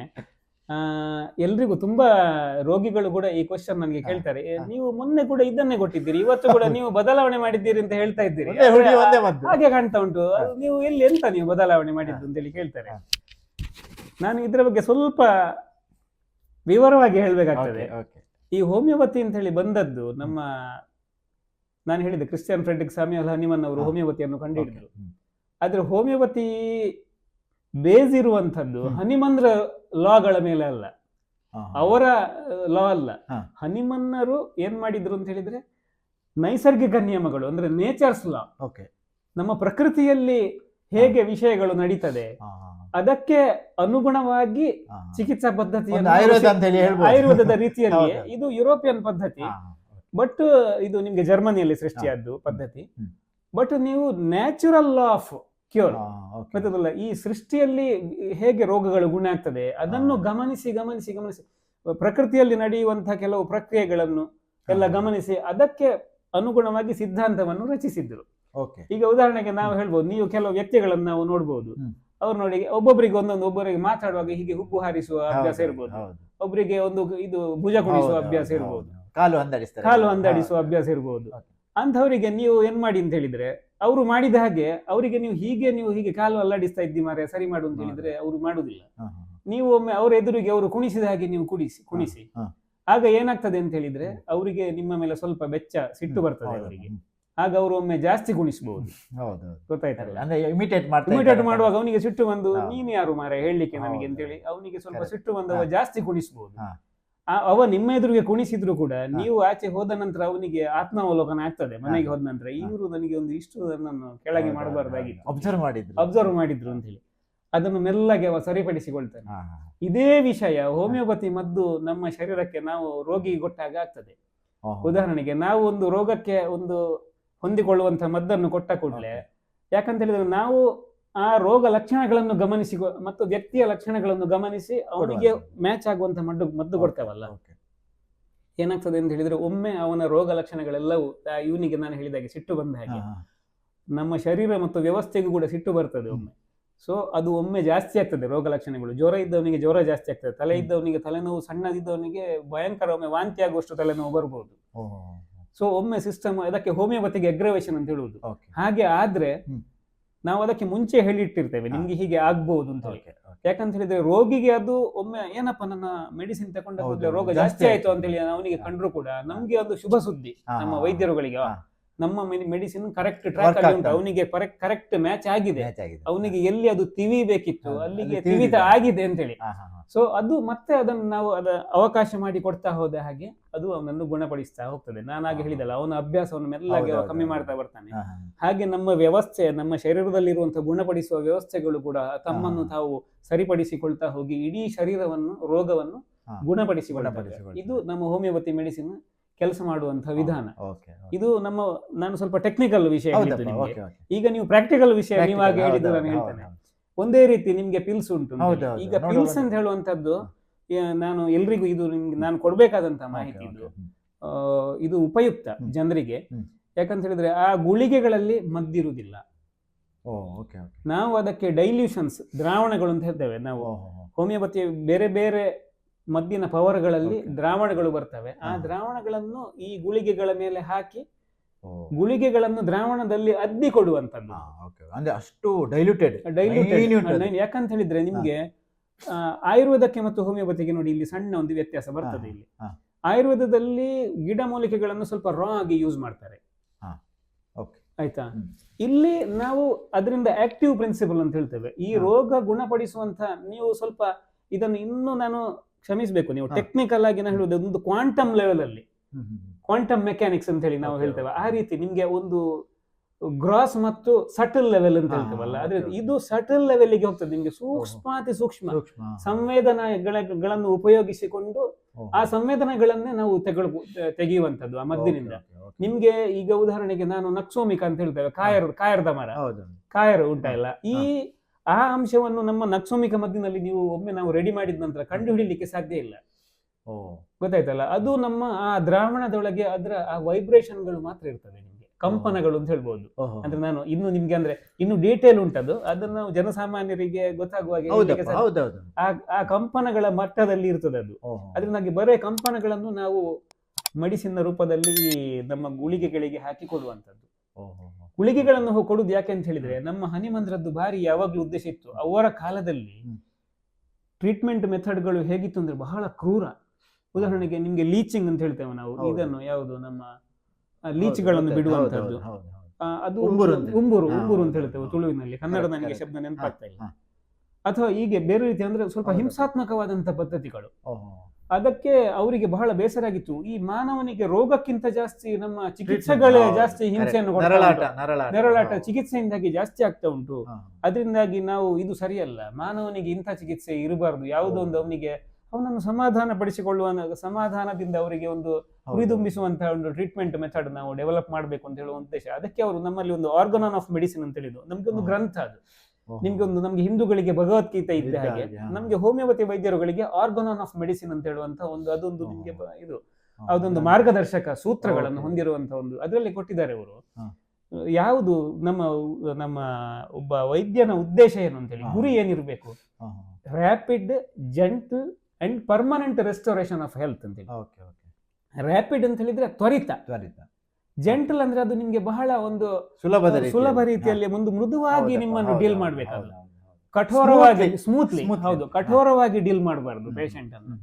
ಸೊ ರ್ಯಾಪಿಡ್, ಜೆಂಟಲ್, ಕಠೋರವಾಗಿ ಇರುವುದಿಲ್ಲ ನೋಡಿ. ನಮ್ಮ ಗುಳಿಗೆಗಳು ತುಂಬಾ ಸಿಹಿ, ಅದನ್ನು ಯಾವ ಮಕ್ಕಳು ಕೂಡ ತಿಂತವೆ. ಅದನ್ನು ನಿಮ್ಗೆ ಅವರಿಂದ ಅಡಗಿಸಿಡ ಇದ್ರೆ ಕದ್ದು ತಿಂತವೆ. ನನ್ನಲ್ಲಿ ಎಷ್ಟೋ ಜನ ಹೇಳಿದೆ, ನಾನು ಕೋಡೆ ಕೊಂಡು ನಿನ್ನೆ ತಕೊಂಡೋದ ಮದ್ದು ನಿನ್ನೆ ಮುಗಿಸಿದೆ ಡಾಕ್ಟ್ರೆ, ನನ್ಗೆ ಇನ್ನೊಂದು ನೀವು ಕೊಡಿ ಅಂತ. ನಾವು ಇಲ್ಲಿ ಇಟ್ಟು ಹೋಗಿದ್ದೆವು, ನಾವು ಆಚೆ ಕೆಲಸಕ್ಕೆ ಹೋಗುವಾಗ ಇಡೀ ಬಾಟ್ಲಿಯನ್ನು ನುಂಗಿದೆ ಮಗು ಅಂತ ಹೇಳಿ.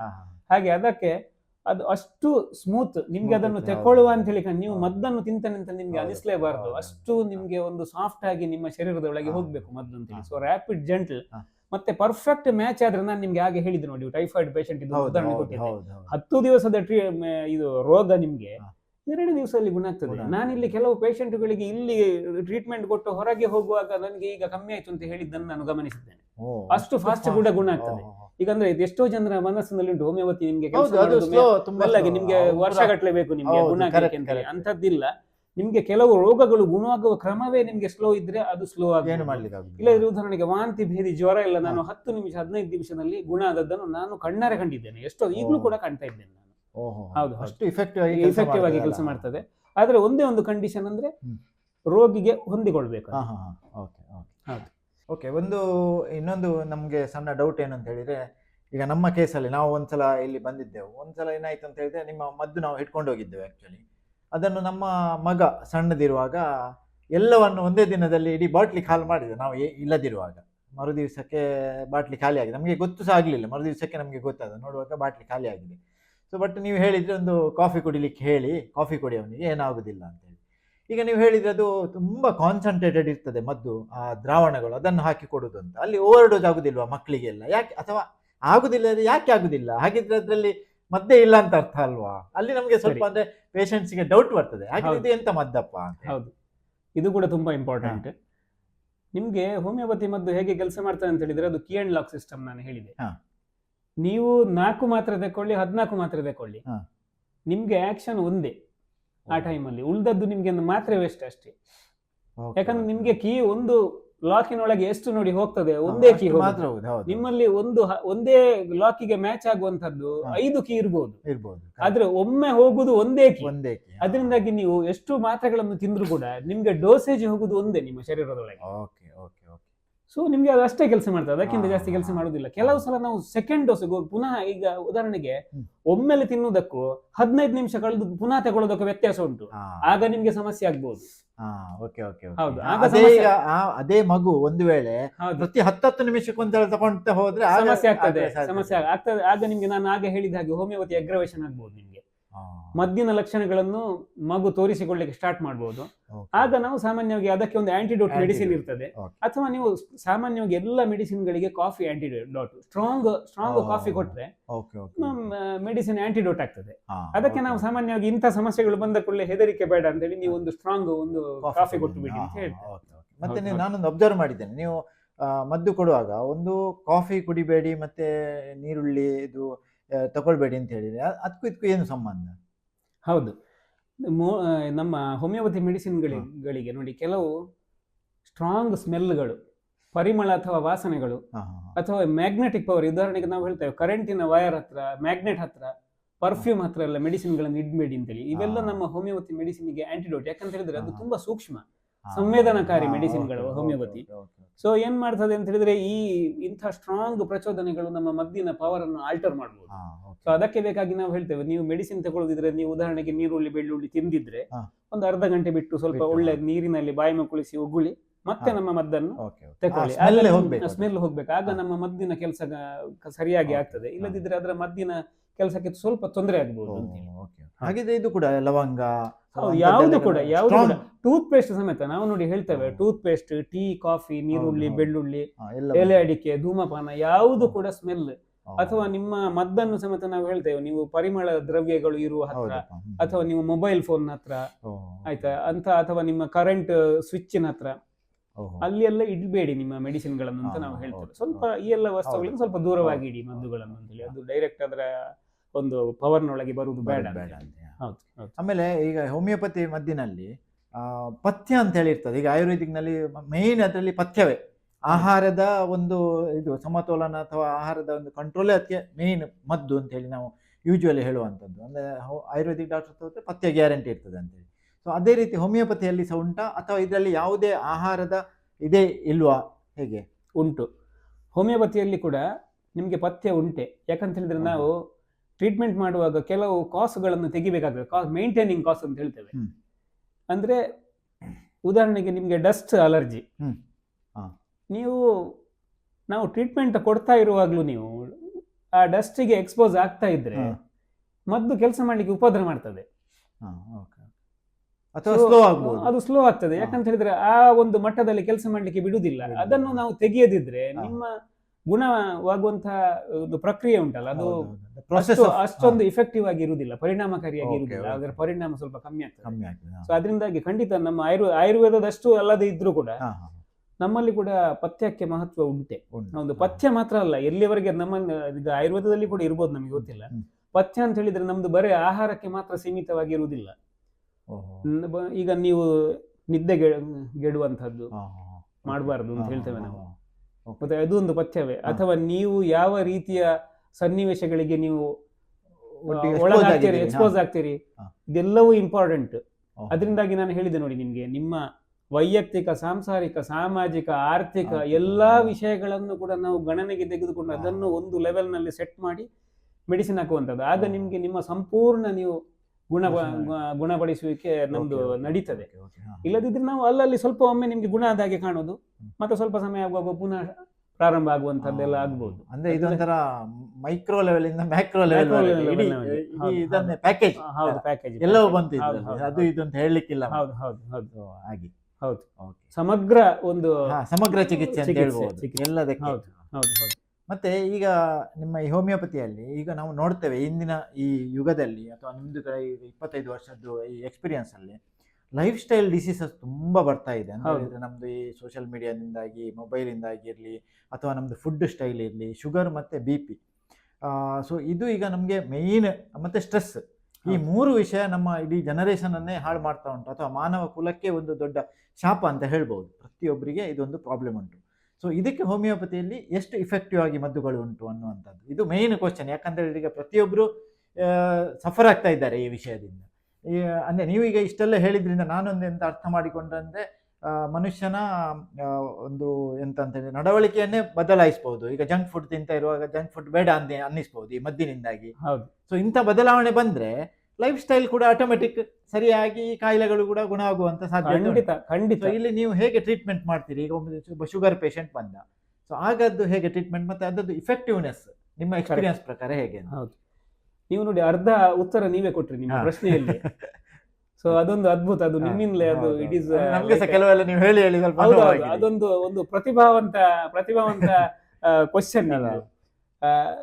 ನೋಡಿ ಏನಾಗ್ತದೆ ಅಂತ ಹೇಳಿದ್ರೆ, ನೀವು ಹೇಳಿದಾಗೆ ನಾವು ಮೆಡಿಸಿನ್ ಕೊಡುವಾಗ ನಾವು ಡೈರೆಕ್ಟ್ ನಿಮ್ಮ ಶುಗರ್ ಲೆವೆಲ್ ಅನ್ನು ಡೌನ್ ಮಾಡುವಂಥದ್ದು ನಮ್ಮ ಮಾನದಂಡ ಅಲ್ಲ. ಅದಂದ್ರೆ ನೀವು ಈಗ ಇಷ್ಟೊಂದು ಮತ್ತೊಟ್ಟು ಮಾತಾಡುವಾಗ ನನಗೆ ಅದು ಅರ್ಥ ಆಯ್ತು, ಅಂದ್ರೆ ಹೀಗೆ ಇರ್ಬೋದು. ಇನ್ನು ನಾನು ಕೇಳುವಾಗ ಶುಗರ್ನ ಬಗ್ಗೆ ಕೇಳಿದ್ರೆ ನೀವು ಖಂಡಿತ ಹೇಳುದಿಲ್ಲ ಅಂತ ಗೊತ್ತಾಯ್ತು. ಹೌದು.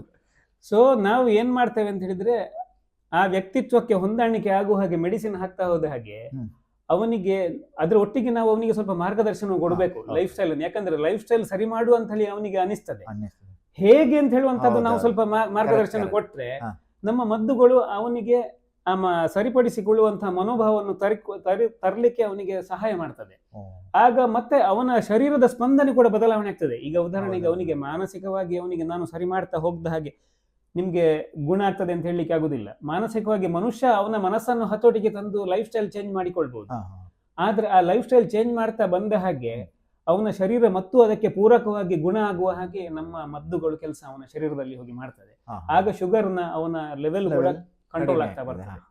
ಶುಗರ್ ನಾನು BP ಅಲ್ಲಿ ಎಷ್ಟೋ ನೋಡಿ, ನಾನು ನಿಮ್ಗೆ ಹೇಳ್ತೇನೆ. ಇನ್ನೊಂದು ಪೇಷಂಟ್ ಇದ್ದು ಉದಾಹರಣೆ ನಾನು ಹೇಳ್ತೇನೆ. ಒಂದು ಹೆಂಗಸಿಗೆ ಇಲ್ಲಿ 190 ಡಯಾಸ್ಟೋಲಿಕ್ ಇದು systolic blood pressure, diastolic blood pressure 110 ಇಷ್ಟು ಪ್ರೆಷರ್ ಇತ್ತು ಬ್ಲಡ್ ಪ್ರೆಷರ್.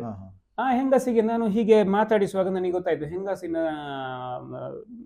ಗಂಡ ಪತಿ ಯಾವುದೋ ಒಂದು ಆಕಸ್ಮಿಕವಾಗಿ ತೀರಿ ಹೋದ್ರು. ಆ ಶಾಕ್ ಆದ ನಂತರ ಆ ಹೆಂಗಸಿಗೆ BP ಬಂತು. ಗೊತ್ತಾಯ್ತಲ್ಲ. ಈಗ ನಮ್ಮ ಸಾಮಾನ್ಯ ಚಿಕಿತ್ಸಾ ಪದ್ಧತಿಯಲ್ಲಿ ಅದು ನಮ್ಗೆ ಇಂಪಾರ್ಟೆಂಟ್ ಅಲ್ಲ. BP ಉಂಟು, BP ಕಂಟ್ರೋಲ್ ಮಾಡ್ಲಿಕ್ಕೆ ಮೆಡಿಸಿನ್ ಕೊಟ್ಟದ್ದು. ಈ ಪಾಯಿಂಟ್ ಅನ್ನು ಹಿಡಿದು ನಾನು ಅವರಿಗೆ ಆ ಹೆಂಗಸಿಗೆ ಟ್ರೀಟ್ಮೆಂಟ್ ಕೊಡುವಾಗ ಏನಾಯ್ತು ಅಂತ ಹೇಳಿದ್ರೆ, BP ಕಂಪ್ಲೀಟ್ ಗುಣ ಆಯ್ತು. ಅವರಿಗೆ ಈಗ BP ಯ ಮೆಡಿಸಿನ್ ಇಲ್ಲ, ಈವನ್ ಹೋಮಿಯೋಪತಿ ಮೆಡಿಸಿನ್ ಸಮೇತ ಇಲ್ಲ. ನಾನು ಸ್ಟಾಪ್ ಮಾಡಿದ್ದೇನೆ. ನಾನು ಅವರಿಗೆ ಪ್ರತಿ 15 ದಿವಸಕ್ಕೊಮ್ಮೆ ತಿಂಗಳಿಗೊಮ್ಮೆ ಚೆಕ್ ಮಾಡ್ತೇನೆ. Completely normal BP. ಸೊ ಈ ರೀತಿಯಲ್ಲಿ ನಿಮ್ಗೆ ಹೋಮಿಯೋಪತಿ ಮದ್ದು ನಿಮ್ಗೆ ಆಳಕ್ಕೆ ಹೋಗಿ ರೂಟ್ ಕಾಸ್ ಅನ್ನು ತೆಗೀತದೆ. ಹೌದು. ಶುಗರ್ ಅಲ್ಲಿ ಕೂಡ ಹಾಗೆ. ಆದ್ರೆ ತುಂಬಾ ಕಷ್ಟ ಉಂಟು. ಯಾಕಂತ ಹೇಳಿದ್ರೆ ಲೈಫ್ ಸ್ಟೈಲ್ ನಾವು ಹೇಳಿದ್ರು ಕೂಡ ಕದ್ದು ಮುಚ್ಚಿ ಏನೇನೆಲ್ಲ ಮಾಡ್ತಾರೆ ಮನುಷ್ಯರು. ಅದರಿಂದಾಗಿ ಆ ರೀತಿಯಲ್ಲಿ ನಾವು ಹೇಳಿದ ಹಾಗೆ ಆ ಒಂದು ಮೆಡಿಸಿನ್ ಹೊಂದಾಣಿಕೆ ಆಗ್ಬೇಕು. ಆ ನಂತರ ನಾವು ಕೊಟ್ಟ ಮಾರ್ಗದರ್ಶನವನ್ನು ಸರಿಯಾಗಿ ರೋಗಿ ಪಾಲಿಸಬೇಕು. ಹಾಗೆ ಮಾಡಿದ್ರೆ ಖಂಡಿತ ನಿಮ್ಗೆ ಶುಗರ್ ಅಲ್ಲ ಎಂತೆಂತ ಕಾಯಿಲೆಗಳು ಸಮೇತ ಗುಣ ಆಗ್ತವೆ. But terms and conditions apply. So ಈ ಪ್ರೊವೈಡೆಡ್ ಈ ಷರತ್ತುಗಳು ಅವನು ಪಾಲಿಸಿದ್ರೆ ಮಾತ್ರ. ಹೌದು. ಮತ್ತೆ ಹೋಮಿಯೋಪತಿ ಮದ್ದಲ್ಲಿ ನೀವು ಕೊಟ್ಟ ಮದ್ದಲ್ಲಿ ಈಗ ಉದಾಹರಣೆಗೆ ಒಂದು ಪೇಷಂಟ್ಗೆ 4-5 ದಿವಸದಲ್ಲಿ ಗುಣ ಆಗಲಿಲ್ಲ ಅಂತ ಹೇಳ್ಕೊಳ್ಳುವ, ನಿಮ್ಮ ಅನುಭವ ಪ್ರಕಾರ ಅವರು ರಿಪೀಟ್ ಗುಣ ಆಗಲಿಲ್ಲ ಅಂತ ಬರ್ತಾರಾ, ಅಥವಾ ಇದು ಹೋಮಿಯೋಪತಿ ನಮಗೆ ಭವಿಷ್ಯ ಆಗುದು? ಯಾಕಂದ್ರೆ ಹೋಮಿಯೋಪತಿ ಆಯುರ್ವೇದಿಕ್ ಅಂತ ಹೇಳಿದ ತಕ್ಷಣ ಮೊದಲೇ ಒಂದು ಪ್ರೀ ಕನ್ಸೀವ್ಡ್ ನಮ್ಮ ಹತ್ರ ಒಂದು ಇದಿರ್ತದೆ, ಎಂತದ್ದು ಅಂತ ಹೇಳಿ ನಮ್ಮ ಅಭಿಪ್ರಾಯ ಇರ್ತದೆ ಒಂದು, ಇದು ಭವಿಷ್ಯ ಆಗ್ತದ ಇಲ್ಲ, ಅವ್ರು ಬರುವುದೇ ಡೌಟ್ ಅಲ್ಲಿ ಈಗಿನ ಜನರೇಷನ್. ಸೊ ಆಗ ಅವ್ರು ರಪ್ಪ ಇದನ್ನು ಆಗ್ಲಿಕ್ಕಿಲ್ಲ ಅಂತ ಹೇಳಿ ಬಿಟ್ಟು ಬೇರೆ ಪದ್ಧತಿಗೆ ಹೋಗುವಂಥದ್ದು ಸಿಚುವೇಶನ್ಸ್ ಇರ್ತದ, ಅಥವಾ ಇದು ನನ್ಗೆ ಆಗ್ಲಿಲ್ಲ ಅನ್ನುವಂಥದ್ದು ಇರ್ತದ, ಅಥವಾ ಆಗದಿದ್ರೆ ಯಾಕೆ ಆಗುದಿಲ್ಲ ಅನ್ನುವಂಥದ್ದು ಸಹ ಒಂದು ಕ್ವಶನ್. ಇದು ಸರ್ವಸಾಮಾನ್ಯವಾಗಿ ಇವತ್ತಿಗೂ ಕೂಡ ನಡೀತಾ ಇರುವಂತಹ ಒಂದು ವಿಷಯ. ಯಾಕಂತ ಹೇಳಿದ್ರೆ ಎಷ್ಟೋ ಜನರಿಗೆ ನಾನು ಆಗ ಹೇಳಿದ ಹಾಗೆ, ನಮ್ಗೆ ಒಬ್ಬ ಪೇಷಂಟ್ಗೆ ಗುಣ ಆಗದಿದ್ರೆ ಅದು ಹೋಮಿಯೋಪತಿಯ ವೈಫಲ್ಯ ಅಂತ ಹೇಳುವುದಿಲ್ಲ ನಾನು. ಹೋಮಿಯೋಪತಿ ವೈದ್ಯನ ವೈಫಲ್ಯ ಆಗಿರ್ಬೋದು. ಯಾಕಂತ ಹೇಳಿದ್ರೆ ನಮ್ಗೆ ಕೆಲವು ಸಲ ರೋಗಿ ಕಂಪ್ಲೀಟ್ ಮಾಹಿತಿ ಕೊಡುವುದಿಲ್ಲ, ಅಥವಾ ಕೆಲವು ಸಲ ವೈದ್ಯನಿಗೆ ಆ ಮಾಹಿತಿಯನ್ನು ಅವನಿಂದ ತಕೊಳ್ಳಿಕ್ಕೆ ಆಗ್ಲಿಲ್ಲ. ಸೊ ಹೋಮಿಯೋಪತಿ ವೈದ್ಯ ಫೈಲ್ ಆಗ್ಬಹುದು. ಹಾಗೆ ಆಗುವಾಗ ರೋಗಿಗೆ ಕೂಡ ಒಂದು ತಾಳ್ಮೆಯ ಒಂದು ಲಿಮಿಟ್ ಇರ್ತದೆ. ಆ ತಾಳ್ಮೆಯ ನಂತರ ಅವ ಬಿಟ್ಟು ಹೋಗ್ತಾನೆ. ನಮ್ಗೆ ಬೇರೆ ದಾರಿ ಇಲ್ಲ. ನಮ್ಗೆ ಈಗ ನಾವು ಹುಡುಕ್ತಾ ಹೋಗ್ಬೇಕಷ್ಟೇ. ಅವನ ಕರೆಕ್ಟ್ ಅವನ ವ್ಯಕ್ತಿತ್ವ ಮತ್ತು ಅವನ ಎಲ್ಲ ಲಕ್ಷಣಗಳನ್ನು ಕರೆಕ್ಟ್ ಹಿಡ್ಕೊಂಡು ಅದಕ್ಕೆ ಮ್ಯಾಚ್ ಆಗುವಂತ ಮದ್ದು ಅವನಿಗೆ ಸಿಗುವವರೆಗೆ ಅವನಿಗೆ ಕಮ್ಮಿ ಆಗುದಿಲ್ಲ. ಹಾಗಿದ್ರೆ ರಿಪೀಟೆಡ್ಲಿ ಅವ ಬಂದು ಹೇಳ್ಬೇಕು. ರೋಗಿಗೆ ಕೂಡ ತಾಳ್ಮೆ ಬೇಕು, ವೈದ್ಯನಿಗೆ ಕೂಡ ಆ ಕುತೂಹಲ ಅದೇ ಮಟ್ಟದಲ್ಲಿ ಉಳಿಸಿಕೊಳ್ಬೇಕು. ವೈದ್ಯ ಪ್ರಾಮಾಣಿಕ ಪ್ರಯತ್ನ ಮಾಡಬೇಕು ಆ ಮಾಹಿತಿಗಳನ್ನು ಸಂಗ್ರಹಿಸ್ಲಿಕ್ಕೆ, ನಮ್ಮ ರೋಗಿಯಿಂದ ಮಾಹಿತಿಗಳನ್ನು ಸಂಗ್ರಹಿಸ್ಲಿಕ್ಕೆ. ಅಷ್ಟು ಅವನು ಒಂದು ಆ ಉತ್ಸಾಹ ಇರ್ಬೇಕು ಯಾವಾಗ್ಲೂ. ಅದು ಬೇಕಾ ಬೇಡ ಅಂತ ಹೇಳಿ ಸುಮ್ಮನೆ ಒಂದು ಕಾಟಾಚಾರಕ್ಕೆ ನಾವು ಮಾಡಬಾರ್ದು. ಹಾಗೆ ಮಾಡಿದ್ರೆ ನಮ್ಗೆ ರಿಸಲ್ಟ್ ಸಿಗುದಿಲ್ಲ. ಪೇಷಂಟ್ಗಳಿಗೂ ಅವರು ಮತ್ತೆ ಬಿಟ್ಟು ಹೋಗ್ತಾರೆ. ಹೌದು. ಮತ್ತೆ ಹಾಗೆ ನೋಡಿ, ನಾವು ಉದಾಹರಣೆಗೆ ಬಟ್ ಈ ಮಕ್ಕಳಿಗೆ ಮತ್ತು ಪ್ರಾಣಿಗಳಿಗೆ ಇದರಲ್ಲಿ ಸ್ವಲ್ಪ ನಿಮ್ಗೆ ಡಿಸ್ಕೌಂಟ್ ಆಗ್ತದೆ. ಈಗ ಯಾಕಂತ ಹೇಳಿದ್ರೆ ಮನುಷ್ಯ ಬೆಳೀತಾ ಹೋದ ಹಾಗೆ ಅವನು ಭ್ರಷ್ಟಾಚಾರಿ ಆಗ್ತಾ ಹೋಗುದು, ಮನೋವಿಕಾರಗಳು ಬೆಳೀತಾ ಹೋಗ್ತವೆ. ಸೊ ಅವನ ಒಂದು ಸ್ವಭಾವ ಮತ್ತು ಅವನ ದೇಹದ ಒಂದು ಕಾಂಬಿನೇಷನ್ ಉಂಟಲ್ಲ, ಅದು ಕಾಂಪ್ಲಿಕೇಟ್ ಆಗ್ತಾ ಹೋಗ್ತದೆ ಏಜ್ ಆಗ್ತಾ ಹೋದ ಹಾಗೆ. ಮ್ಯಾನಿಪುಲೇಟ್ ಮಾಡ್ಲಿಕ್ಕೆ ಮ್ಯಾನಿಪುಲೇಟ್ ಆಗಿರ್ತದೆ. ಕರೆಕ್ಟ್. ಮಕ್ಕಳು ಸ್ವಲ್ಪ ಹೌದು. ಪರಿಶುದ್ಧವಾಗಿರ್ತವೆ, ಹೌದು. ಅವಳು ಅಷ್ಟು ಮ್ಯಾನಿಪುಲೇಟ್ ಆಗಿರ್ತದೆ, ಅದರಿಂದ ಆಗಿರುದಿಲ್ಲ, ಮಕ್ಕಳಿಗೆ ಹೌದು. ಸಾಮಾನ್ಯವಾಗಿ ಬೇಗ ಹಿಡಿತದೆ ಹಾ ನಮ್ಮ ಮೆಡಿಸಿನ್ಗಳು. ಯಾಕಂದ್ರೆ Okay. ಸ್ವಲ್ಪ ನಮ್ಮ ಆ, ಲಕ್ಷಣಗಳಲ್ಲಿ ಸ್ವಲ್ಪ ಆಚೆ ಈಚೆ ಆದ್ರೂ ಕೂಡ ಸ್ವಲ್ಪ ರಾ ಆಗಿ ಇರುವುದರಿಂದಾಗಿ ಹೌದು ಅದು ಕೂಡ್ಲೆ ನಮ್ಮ ಮ್ಯಾಚ್ ಆಗ್ತದೆ, Absorption ಅಬ್ಸಾರ್ಬ್ ಆಗ್ತದೆ, ಆಗ್ತದೆ. ಕೂಡ್ಲೆ ಅದು ಹೌದು. ಹಿಡಿಸ್ತದೆ. ಪ್ರಾಣಿಗಳಿಗೆ ಮತ್ತು ಕೂಡ ಹಾಗೆ, ಮಕ್ಕಳಿಗಿಂತಲೂ ಕೂಡ ಅವು ಮುಗ್ಧ ಪ್ರಾಣಿಗಳು. ಅದರಿಂದಾಗಿ ಪ್ರಾಣಿಗಳಿಗೆ ಉದಾಹರಣೆಗೆ ನಾವು ಸಣ್ಣ ಒಂದು 2-3 ಲಕ್ಷಣ ಸಿಕ್ಕಿದ್ರೆ ಸಾಕು ನಮ್ಗೆ, ಪ್ರಾಣಿಗಳಿಗೆ ನಾವು ಟ್ರೀಟ್ಮೆಂಟ್ ಕೊಟ್ಟು ಪ್ರಾಣಿಗಳನ್ನು ಗುಣ ಮಾಡಬಹುದು. ಹೌದಾ? ನೀವು ಉದಾಹರಣೆಗೆ ಪ್ರಾಣಿಗಳಿಗೆ ನಾವು ಸಹ ನೋಡಿ, ಕೊಡ್ತೀರಾ? ಒಂದೇ ಲಕ್ಷಣ ದನ, ಕೆಲವರು ನಮ್ಗೆ ಹೇಳ್ತಾರೆ ನಮ್ಮ ದನದ್ದು ಕರು ಸತ್ತೋಯ್ತು, ಹಾ. ಆ ನಂತರ ಅದು ಹಾಲು ಇಳಿಸುದಿಲ್ಲ ಅಂತ. ಹಾಲು ಕರೆದ್ರೆ ಹಾ. ಇಳಿಸುದಿಲ್ಲ, ಹಾ, ಹಾ. ದನವನ್ನು ನೋಡುವ ಅಗತ್ಯ ಇಲ್ಲ. ಅಷ್ಟು ಹೇಳಿದ ಕೂಡಲೇ ನಮ್ಗೆ ಆ ವಿಷಯ ಗೊತ್ತಾಯ್ತು. ಗೊತ್ತಾಯ್ತು, ಅದಕ್ಕೆ ಕೂಡಲೇ ನಾವು ಮೆಡಿಸಿನ್ ಕೊಟ್ರೆ ಅದು ಹಾಲು ಇಳಿಸ್ತದೆ. ಓಹೋ. ನೀವು ಇದಕ್ಕೆ ಹೌದು. ಪ್ರಾಣಿಗಳಿಗೆ ಸಹ ಕೊಡ್ತೀರಾ? ಪ್ರಾಣಿಗಳಿಗೆ ಕೊಡ್ತೇವೆ, ಬೆಕ್ಕುಗಳಿಗೆ, ಪಕ್ಷಿಗಳಿಗೆ, ಓಹೋ. ನಾಯಿಗಳಿಗೆ, ದನ ಕರುಗಳಿಗೆ, ಎಲ್ರಿಗೂ ಹಾಗೆ ಇದರಲ್ಲಿ ಹೋಮಿಯೋಪತಿಯಲ್ಲಿ ವೆಟರ್ನ್ ಅಂತ ಹೇಳಿ ಸಪರೇಟ್ ಇಲ್ಲ? ಸೆಪರೇಟ್ ಇಲ್ಲ, ಇದು ವೆಟರ್ನರಿ ಯಾವ್ದು ಹೋಮಿಯೋಪತಿಯೇ ಉಂಟು ನಮ್ಮಲ್ಲಿ. veterinary ಹೌದು. homeopathy ಹೌದು, ಇದೆ. ಈಗ ವೆಟರ್ನರಿ ಕೆಲವು ವಿಷಯಗಳಲ್ಲಿ ನಾವು ನಮ್ಗೆ ರೋಗದ ವಿಷಯ ನಮ್ಗೆ ಕನ್ಫ್ಯೂಷನ್ ಇದ್ರೆ ನಾವು ವೆಟರ್ನರಿ ವೈದ್ಯರಿಂದ ನಾವು ಒಂದು ಎಕ್ಸ್ಪರ್ಟ್ ಒಪಿನಿಯನ್ ತಗೊಳ್ತೇವೆ. Okay, okay. ಆದ್ರೆ ಮೆಡಿಸಿನ್ ಆ ಲಕ್ಷಣಕ್ಕೆ ಹೊಂದಿಕೊಂಡು ನಾವೇ ಕೊಡ್ತೇವೆ. ಈಗ ಏನಾಗಿದೆ ಅಂತ ಹೇಳಿದ್ರೆ ವೆಟರ್ನರಿ ವೈದ್ಯರಿಗೂ ಇದರ ಪರಿಣಾಮ ಗೊತ್ತಾಗಿದೆ, ಓಹೋ. ಅದರಿಂದ ಅವರೇ ಕೆಲವು ಹೋಮಿಯೋಪತಿ ಮದ್ದುಗಳನ್ನು ಕಲಿತು ಅವರೇ ಕೊಡ್ತಾ ಇದ್ದಾರೆ. ಕೊಡ್ತೀರಾ? ಕೆಲವು ಸಲ ನಮ್ಗೆ ರೆಫರ್ ಮಾಡ್ತಾರೆ ನಮ್ಮಲ್ಲಿ ಬಂದು ತಗೊಂಡು ಹೋಗ್ಲಿಕ್ಕೆ. Okay. ಈಗ ನಮ್ಮ ಕೆಲವು ತುಂಬಾ ವೈದ್ಯ ಮಿತ್ರರುಗಳು ಇದ್ದಾರೆ, ಈಗ ಹಾ. ಮಂಗಳೂರು ಆಸುಪಾಸಿನಲ್ಲಿ ಎಲ್ಲ, ನಮ್ಮ ಓಹೋ. ಉಜಿರೆಯಲ್ಲಿ ಎಲ್ಲ ಕಡೆ ಇದ್ದಾರೆ. ಅವರೆಲ್ಲ ಹಾ. ಹೋಮಿಯೋಪತಿ ಮದ್ದುಗಳನ್ನು ಕೊಡ್ತೀರಾ? ನಮ್ಮ ಜಾನುವಾರುಗಳಿಗೆ ಪ್ರಯೋಗ ಹೌದಾ? ಯಶಸ್ವಿಯಾಗಿ, ಅತ್ಯಂತ ಯಶಸ್ವಿಯಾಗಿ ಅದನ್ನೇ ಕೊಡುವವರಿದ್ದಾರೆ. ಉದಾಹರಣೆಗೆ ನಿಮ್ಗೆ ಕೆಚ್ಚಲು ಬಾವು ರೋಗಗಳ ಉಂಟು ಈಗ ದನ ಹೌದು. ಕರುಗಳಿಗೆ ಬರುವಂತದ್ದು ಸಾಮಾನ್ಯವಾಗಿ. ಹಾ. ಅದಕ್ಕೆ ನಿಮ್ಗೆ ಆಂಟಿಬಯೋಟಿಕ್ ಗಳನ್ನು ಕೊಟ್ರೆ ನಿಮ್ಗೆ ಆ ಕೆಚ್ಚಲು ಆರಿ ಹೋಗ್ತದೆ. ಮತ್ತೆ ನಿಮ್ಗೆ ಹೌದಾ? ಒಮ್ಮೆ ಕೆಚ್ಚಲು ಬಾವು ಗುಣ ಆದ್ರೂ ಕೂಡ ಹಾ. ಆ ನಂತರ ನಿಮ್ಗೆ ಅದ ಕೆಚ್ಚಲಿನಲ್ಲಿ ಹಾಲಿಲ್ಲ. ಓಹೋ. ಅದೇ ನೀವು ಹೋಮಿಯೋಪತಿ ಮದ್ದನ್ನು ಕೊಟ್ರೆ ಹಾ. ಕೆಚ್ಚಲು ಬಾವು ಗುಣ ಆಗ್ತದೆ, ಹಾ. ಹಾಲು ಅಷ್ಟೇ ಮಟ್ಟದಲ್ಲಿ ಒಳ್ಳೆ ಚೆನ್ನಾಗಿ ಹಾಲಿನ ಹರಿವು ಕೂಡ ಇರ್ತದೆ. ಓಹೋ. ಇದೊಂದು ಹೌದು. ವೀಕ್ಷಕರಿಗೆ ಒಳ್ಳೆ ಮಾಹಿತಿ ಆಗ್ತದೆ. ಹೌದು, ಯಾರಿಗೆ ಹೌದು, ನೋಡಿ ಖಂಡಿತ. ಗೊತ್ತಿರುವುದಿಲ್ಲ ಅವರಿಗೆ ಈಗ ದೊಡ್ಡ ಒಂದು ಸಮಸ್ಯೆಗೆ ಒಂದು ಪರಿಹಾರ ಸಿಕ್ಕಿದೆ. ಹೌದು, ಹೌದು. ನಿಜವಾಗಿ ಅದು. ಮತ್ತೆ ದನಗಳ ಬಂಜೆತನ, ಕೆಲವು ಸಲ ನಿಮ್ಗೆ ಗಬ್ಬ ನಿಲ್ಲುವುದಿಲ್ಲ, ಹಾ. ಹಾಗೆ ಕೆಲವು ಸಲ ಅದು ಬೇದೆಗೆ ಬರುವುದಿಲ್ಲ. ಹಾ, ಹಾ. ಇಂಥದಕ್ಕೆಲ್ಲ ಬೇರೆ ಬೇರೆ ವಿಷಯಗಳಿಗೆ ಸೊ ದನಗಳಿಗೆ ಮದ್ದು ಕೊಡ್ಲಿಕ್ಕೆ ಸುಲಭ ನಮ್ಗೆ, ಯಾಕಂದ್ರೆ ಅದು ಇಷ್ಟು ಕಾಂಪ್ಲಿಕೇಟೆಡ್ ಸಿಸ್ಟಮ್ ಅಲ್ಲ ಮನುಷ್ಯನಷ್ಟು, ಅದು ಸ್ವಲ್ಪ simple system. Okay, okay, okay. So ನಿಮ್ಗೆ ಸ್ವಲ್ಪ ಗ್ರಾಸ್ ಅಲ್ಲಿಂದ ಅಲ್ಲಿಗೆ ಮೆಡಿಸಿನ್ ಮ್ಯಾಚ್ ಆದ್ರೂ ಕೂಡ ಹಾ. ನಿಮ್ಗೆ ವರ್ಕ್ ಆಗ್ತದೆ Work ಅದು. ಆಗ್ತದೆ. ಈಗ ಉದಾಹರಣೆಗೆ ನಿಮ್ಗೆ 2G ಮತ್ತು 3G, ನಿಮ್ದು 2 ಸ್ಟ್ರೋಕ್ ಇಂಜಿನ್ ಮತ್ತು 4 ಸ್ಟ್ರೋಕ್ ಇಂಜಿನ್ ಇದ್ದ ಹಾಗೆ. Correct, correct. ಸೊ ಅದಕ್ಕೆ ಸ್ವಲ್ಪ ಹೌದೌದು. ಆಚೆ ಈಚೆ ಆದ್ರೆ Correct, ನಿಮ್ಗೆ correct. ಬೊಟ್ಟಿ Work ಅದನ್ನು ಆಗ್ತದೆ, ವರ್ಕ್ ಹೌದು, ಮಾಡ್ಲಿಕ್ಕೆ work ಆಗ್ತದೆ. ಮಾಡ್ಲಿಕ್ಕೆ ನಿಮ್ಗೆ ಕಾಂಪ್ಲಿಕೇಟೆಡ್ ಈಗಿನ ಹೌದು. ಲೇಟೆಸ್ಟ್ ವೆಹಿಕಲ್ಗಳನ್ನು ನೋಡಿದ್ರೆ ನೋಡಿ, ನೀವು ಅದನ್ನು ಹೌದು. ಕಂಪ್ಯೂಟರ್ ಅಲ್ಲಿ ಸ್ಕ್ಯಾನ್ ಹೌದು, ಮಾಡಿ ಅದು ಇಲ್ಲಿ ಅದನ್ನು ಮುಟ್ಟುವ ಹಾಗಿಲ್ಲ. ಮುಟ್ಟುವ ಹಾಗಿಲ್ಲ. ಹೌದು, ರಿಪೇರ್ ಹೌದು. ಅದೇ ಮನುಷ್ಯ ಏಜ್ ಆಗ್ತಾ ಹೋದಾಗೆ, ಮನುಷ್ಯ ಬೆಳೀತಾ ಹೋದಾಗೆ ಒಂದು ಕಾಂಪ್ಲಿಕೇಟೆಡ್ ಸಿಸ್ಟಮ್. Complicated, correct. ಬೆಳವಣಿಗೆಯ ಮೂಲದಲ್ಲಿರುವಾಗ ಅಥವಾ ಒಂದು ಪ್ರಾಣಿಯಾಗಿರುವಾಗ ಅವನ ಸಿಸ್ಟಮ್ ಸ್ವಲ್ಪ ಅಷ್ಟು complicated. It is simple system. ಹೌದು, ಹೌದು. ಸೊ ಸಿಂಪಲ್ ಸಿಸ್ಟಮಿಗೆ ಈಸಿಯಾಗಿ ತಾಗ್ತದೆ ಮೆಡಿಸಿನ್. ಹೌದು. Complicated system becomes the whole process of treatment becomes complicated. ಹೌದು. ಬಟ್ ಇದರಲ್ಲಿ ನನಗೆ ಒಂದು ಡೌಟ್ ಉಂಟು. ಏನಂತ ಹೇಳಿದ್ರೆ, ಈಗ ಪ್ರಾಣಿಗಳಿಗೆ ಇದು ಈ ಮದ್ದಿನಲ್ಲಿ ಆಕ್ಚುಲಿ ನಮ್ಮನ್ನು ಸ್ಟಡಿ ಮಾಡೋದು ಇಂಪಾರ್ಟೆಂಟ್. ಅಂದರೆ ಪೇಷಂಟನ್ನು ಸ್ಟಡಿ ಮಾಡೋದು ಇಂಪಾರ್ಟೆಂಟ್. ಅವನ ಗುಣ ಸ್ವಭಾವಗಳು ಹೇಗೆ, ಅವನಿಗೆ ಎಂತ ಫೀಲ್ ಆಗ್ತದೆ ಅದೆಲ್ಲ. ಅಂದರೆ ನೀವು ತುಂಬ ಕನ್ವರ್ಸೇಷನ್ ಮಾಡಬೇಕಾಗ್ತದೆ. ಪ್ರಾಣಿಗಳಿಗೆ ಕನ್ವರ್ಸೇಷನ್ ಇರುವುದಿಲ್ಲ, ಅಂದ್ರೆ ಪ್ರಾಣಿಗಳು ಎಂತ ಮಾತಾಡುದಿಲ್ಲ ಅಲ್ಲ. ಹೌದು. ಸೊ ಅವರದ್ದು ಆ ಗುಣ ಸ್ವಭಾವ ನಿಮ್ಗೆ ಹೇಗೆ ಗೊತ್ತಾಗ್ತದೆ? ಗುಣ ಸ್ವಭಾವ ನೋಡಿ, ಪ್ರಾಣಿಗಳನ್ನು ಗಮನಿಸಿದರೆ ನಿಮಗೆ ಅವುಗಳದ್ದು ಕೂಡ ಸ್ವಭಾವ ಇರ್ತದೆ ಸ್ವಲ್ಪ ಮಟ್ಟಿಗೆ. ಮತ್ತೆ ನಾನು ಹೇಳಿದಲ್ಲ, ಅದು ಅಷ್ಟು ಕಾಂಪ್ಲಿಕೇಟೆಡ್ ಅಲ್ಲ, ಅದರಿಂದ ಅವುಗಳ ಸ್ವಭಾವ ಅಷ್ಟು ತಿಳಿದುಕೊಳ್ಳುವ ಅಗತ್ಯ ಇಲ್ಲ. ಬರೀ ರೋಗ ಲಕ್ಷಣಗಳು ಸಾಕಾಗ್ತದೆ. ಆದ್ರೂ ಕೂಡ ಕೆಲವು ಇರ್ತದೆ, ಕೆಲವು ದನಗಳು ಓದಿತದೆ. ನಿಮ್ಗೆ ನೀವು ಗಮನಿಸಿರ್ಬೋದು, ನಿಮ್ಗೆ ಹಾಲು ಕರೀಲಿಕ್ಕೆ ಹೋದ ಮನೆ ಒಬ್ಬರಿಗೆ ಮಾತ್ರ ಬಿಡುವುದು. It is reserved. ಅದು ರಿಸರ್ವ್ಡ್ ಮೈಂಡ್ ಸೆಟ್ ಅದು. ಆದ್ರೆ ಯಾವಾಗ್ಲೂ ಹಾಲು ಕರೆಯುವಂತಹ ಜನ ಯಾರಿದ್ದಾರೆ ಅವರಿಗೆ ಮಾತ್ರ ಹಾಲು ಕರೀಲಿಕ್ಕೆ ಬಿಡುದು, ಇನ್ನೊಬ್ಬರಿಗೆ ಬಿಡುದಿಲ್ಲ. ಅದೇ ಉದಾಹರಣೆಗೆ ಇಂತಹ ಹಲವು ವ್ಯತ್ಯಾಸಗಳು ಇರ್ತದೆ ದನದಿಂದ ದನಕ್ಕೆ. ಅದನ್ನ ನಾವು ಸ್ವಲ್ಪ ಪರಿಗಣಿಸ್ತೇವೆ ಮದ್ದು ಕೊಡುವಾಗ. ಬರೇ ಹೀಗೆ ಅಂತ ಹೇಳಿ ನಾವು ಟ್ರೀಟ್ಮೆಂಟ್ ಕೊಡುದಿಲ್ಲ. ಆ ದನದ ಸ್ವಭಾವವನ್ನು ಕೂಡ ನಾವು ಕೇಳ್ತೇವೆ. ಆದ್ರೆ ಆ ದನದ ಸ್ವಭಾವ ಪರಿಗಣಿಸ್ಲಿಕ್ಕೆ ಸ್ವಲ್ಪ ನಮಗೆ ಸುಲಭ. ಇಷ್ಟು ನಾವು ಅದನ್ನು ಮೈನ್ಯೂಟ್ ತುಂಬಾ ಅದನ್ನು ವಿಭಜನೆ ಮಾಡ್ತಾ ಹೋಗುವ ಅಗತ್ಯ ನಮಗೆ ಬರುದಿಲ್ಲ. ಹೌದು, ಜಾನುವಾರುಗಳಲ್ಲಿ, ಮಕ್ಕಳಲ್ಲಿ.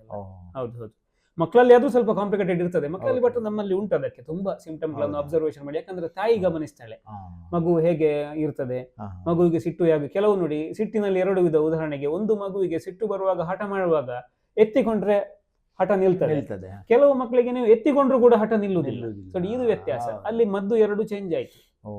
ಎತ್ತಿಕೊಂಡ್ರೆ ಇದು ಹಠ ಕಮ್ಮಿ ಆಗುವ ಮಗುವಿನ ಮದ್ದು ಬೇರೆ, ನಿಲ್ಲದೇ ಇರುವಂತಹ ಹಠ ನಿಲ್ಲದೇ ಇರುವಂತಹ ಮಗುವಿನ ಮದ್ದು ಬೇರೆ. ಹಾಗೆ ನಮ್ಗೆ ವ್ಯತ್ಯಾಸ ಬರ್ತದೆ. ಹೌದು.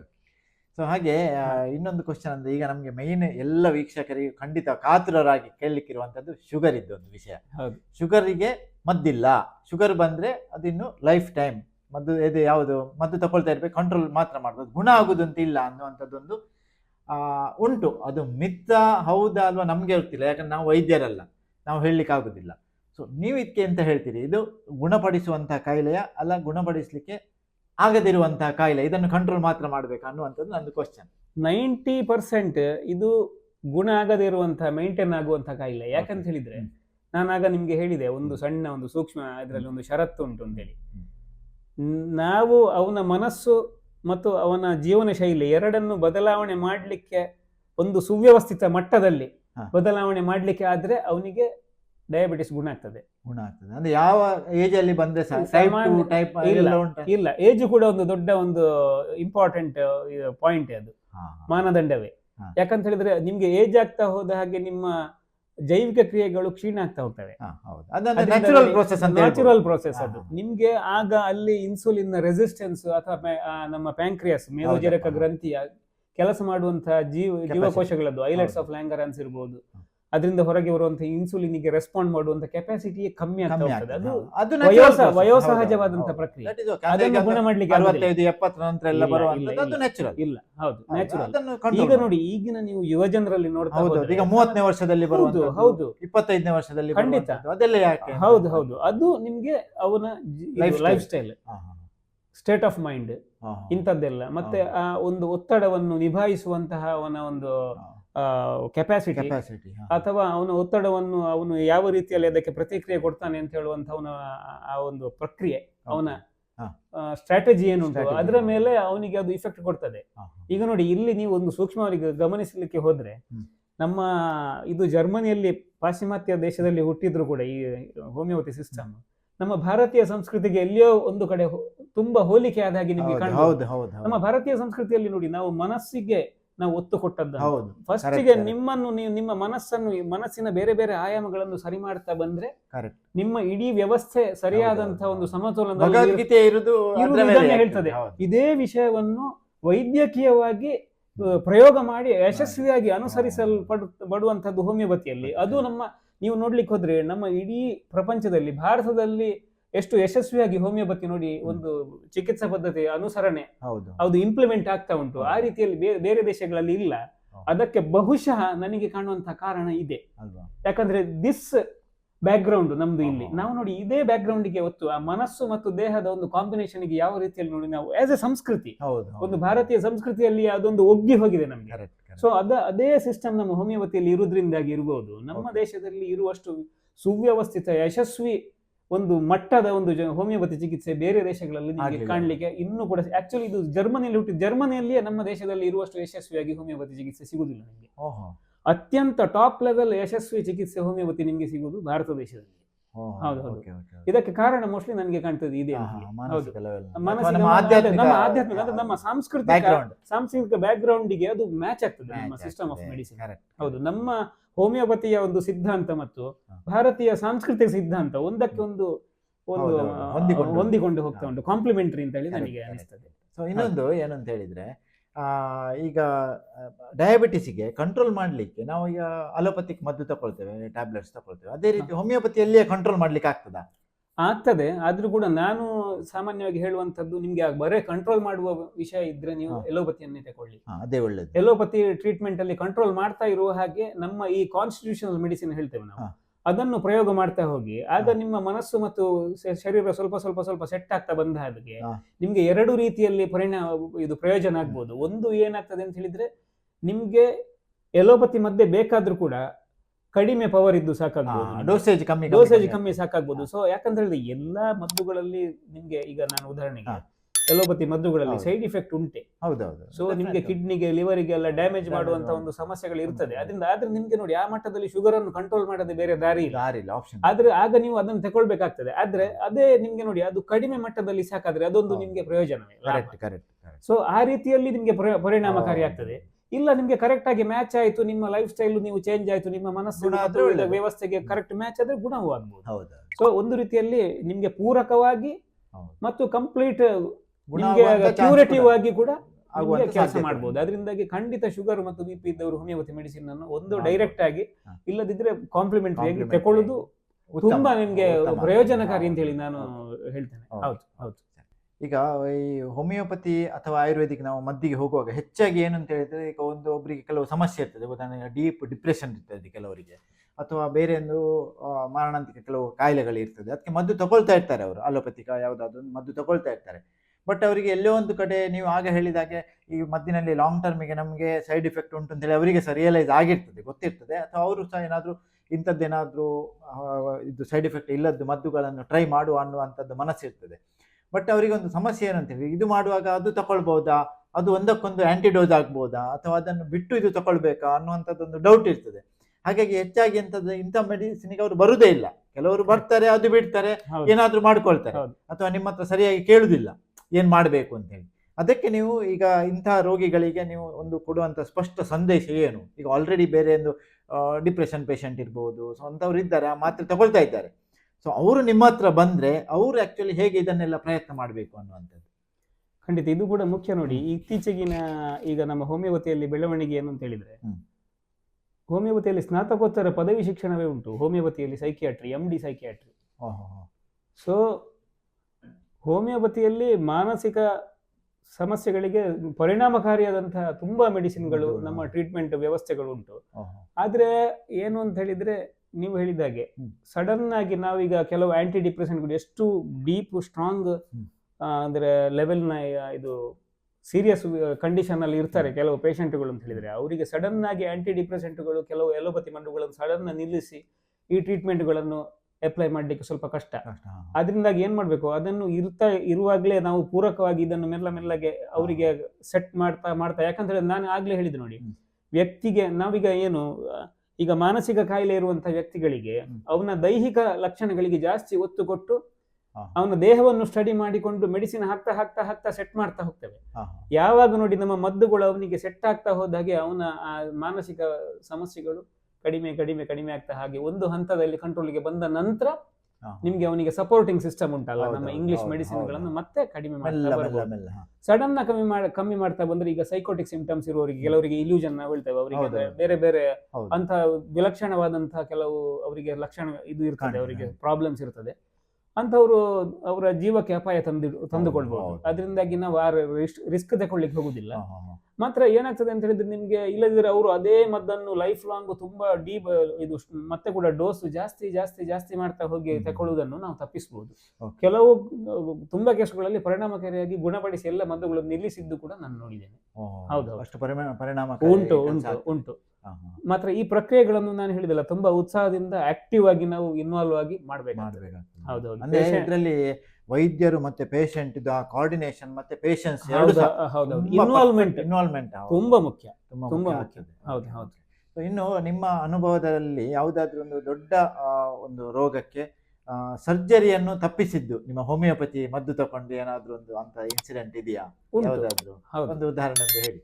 ಕ್ಯೂರಿಯಾಸಿಟಿ. ಹೌದು, ಅಲ್ಲ, ತುಂಬಾ ಕೇಸುಗಳು ಉಂಟು ನಮಗೆ. ನಾನು ಇಲ್ಲಿ ಒಬ್ರು ಪೇಷಂಟ್ ಇದ್ರು, ಅವರು ತುಂಬಾ ಬಡವರು, ಅವರಿಗೆ ಪಿತ್ತಕೋಶದಲ್ಲಿ ಕಲ್ಲಾಗಿ ಅದು ಇನ್ಫೆಕ್ಷನ್ ಆಗಿ ಅವರಿಗೆ ಹೇಳಿದ್ರು ಇಲ್ಲಿ ಡಾಕ್ಟರ್ಗಳು ಸರ್ಜರಿ ಆಗ್ತದೆ, 50,000 ಖರ್ಚಾಗ್ತದೆ ಎಂದಿಗೆ.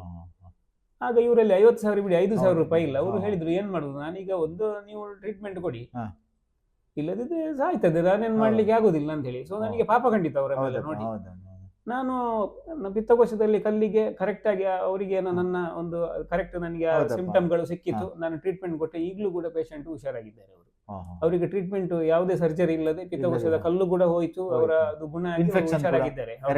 ಇವತ್ತಿಗೂ ನಾನು ತುಂಬಾ ಕೇಸುಗಳನ್ನು ಈಗಲೂ ನಂದು ದೂರದಿಂದ ಪೇಷಂಟ್ಗಳು ನಾನು ಕೊಟ್ಟಿದ್ದೇನೆ. ಪಿತ್ತಕೋಶದ ಕಲ್ಲು, ಉದಾಹರಣೆ ಕಿಡ್ನಿ ಸ್ಟೋನ್ ಕೂಡ ಸರ್ಜರಿಯಲ್ಲಿ ಬರುವಂತದ್ದು. ಕಿಡ್ನಿ ಸ್ಟೋನ್ ಕೂಡ ಹೋಮಿಯೋಪತಿಯಲ್ಲಿ ಪರಿಣಾಮಕಾರಿಯಾಗಿ ನಿಮ್ಗೆ ಚಿಕಿತ್ಸೆ ಉಂಟು.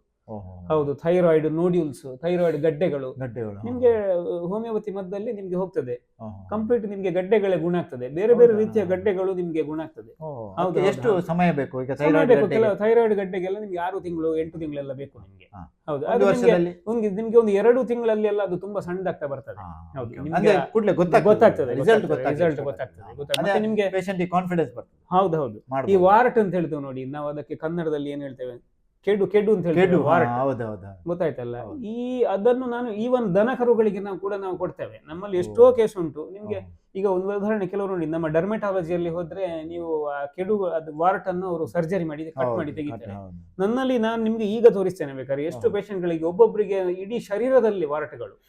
ಗೊತ್ತಾಯ್ತಲ್ಲ. ಅದು ಯಾವುದೇ ಒಂದು ನೈಫ್ ಟಚ್ ಇಲ್ಲದೆ ಬರೀ ಮೆಡಿಸಿನ್ ನಲ್ಲಿ ಕಂಪ್ಲೀಟ್ ಉದುರಿ ಹೋಗಿ ಅದರ ಕಲೆ ಸಮೇತ ಉಳಿಯುವುದಿಲ್ಲ, ಅಷ್ಟು ಕ್ಲೀನ್ ಆಗಿ ಹೋಗ್ತದೆ. ಒಂದು ಪೇಷಂಟಿಗೆ ಪುತ್ತೂರಿನಲ್ಲಿ ಒಂದು ಕೊಂಬಿನ ಹಾಗೆ ಒಂದು ಡೆವಲಪ್ಮೆಂಟ್ ಆಗಿತ್ತು ತಲೆಯಲ್ಲಿ. ಗೊತ್ತಾಯ್ತಲ್ಲ. ಅದು ಬರೀ 2 ವಾರದಲ್ಲಿ ಬಿದ್ದು ಹೋಗಿದೆ ನಮ್ಮ ಮೆಡಿಸಿನ್ ಇಂದಾಗಿ.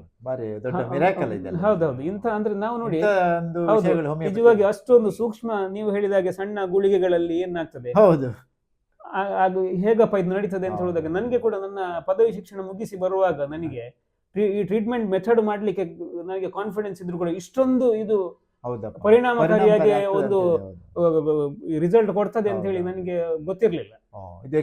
ಮಾಡ್ತಾ ಮಾಡ್ತಾ ಮಾಡ್ತಾ ಮಾಡ್ತಾ ಹೋದ ಹಾಗೆ ನನಗೆ ಇದು ಇಂಥದ್ದೆಲ್ಲ ನನಗೆ ಗೊತ್ತಾಗ್ತದೆ. ಮಿರಾಕಲ್ಸ್ ಆಗ್ತದೆ. ಅದು ಎಷ್ಟೋ ಮಿರಾಕಲ್ಗಳು ಆಗಿದ್ದಾವೆ ಅಂತದ್ದು. ಹೌದು ಹೌದು.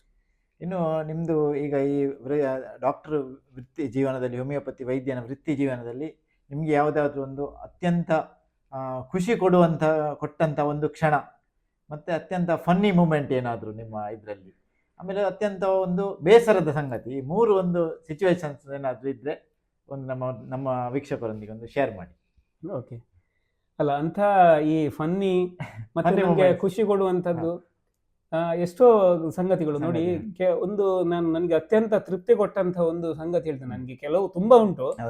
ನನಗೆ ಇತ್ತೀಚೆಗೆ ನಾನು ಕಂಡದಂದ್ರೆ, ಒಂದು ಮಗುವಿಗೆ ಹೆರಿಗೆ ಆಗುವಾಗ ನೋಡಿ, ಸ್ವಲ್ಪ ಫೋರ್ಸೆಪ್ಸ್ ಡೆಲಿವರಿ ಅಂತ ಹೇಳ್ತೇವೆ ನಾವು. ಫೋರ್ಸೆಪ್ಸ್ ಡೆಲಿವರಿ ಆಗೋ ಕತ್ತು ಸ್ವಲ್ಪ ಎಳೆಯಲ್ಪಡ್ತದೆ.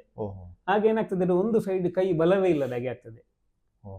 ಅದಕ್ಕೆ ನಿಮ್ಗೆ ಟ್ರೀಟ್ಮೆಂಟ್ ಇಲ್ಲ ನಿಜವಾಗಿ ನೋಡ್ಲಿಕ್ಕೆ ಹೋದ್ರೆ. ಸರ್ಜರಿಯಲ್ಲಿ ಕೆಲವು ಸಲ ಸರಿ ಆಗ್ಬಹುದು, ಇಲ್ಲದ್ರೆ ಆ ಕೈ ಹಾಗೆ ಒಂಥರ ವಿಕಲಾಂಗದ ಹಾಗೆ ನಿಮ್ಗೆ ಕಾಣ್ತದೆ ಲೈಫ್ ಲಾಂಗ್.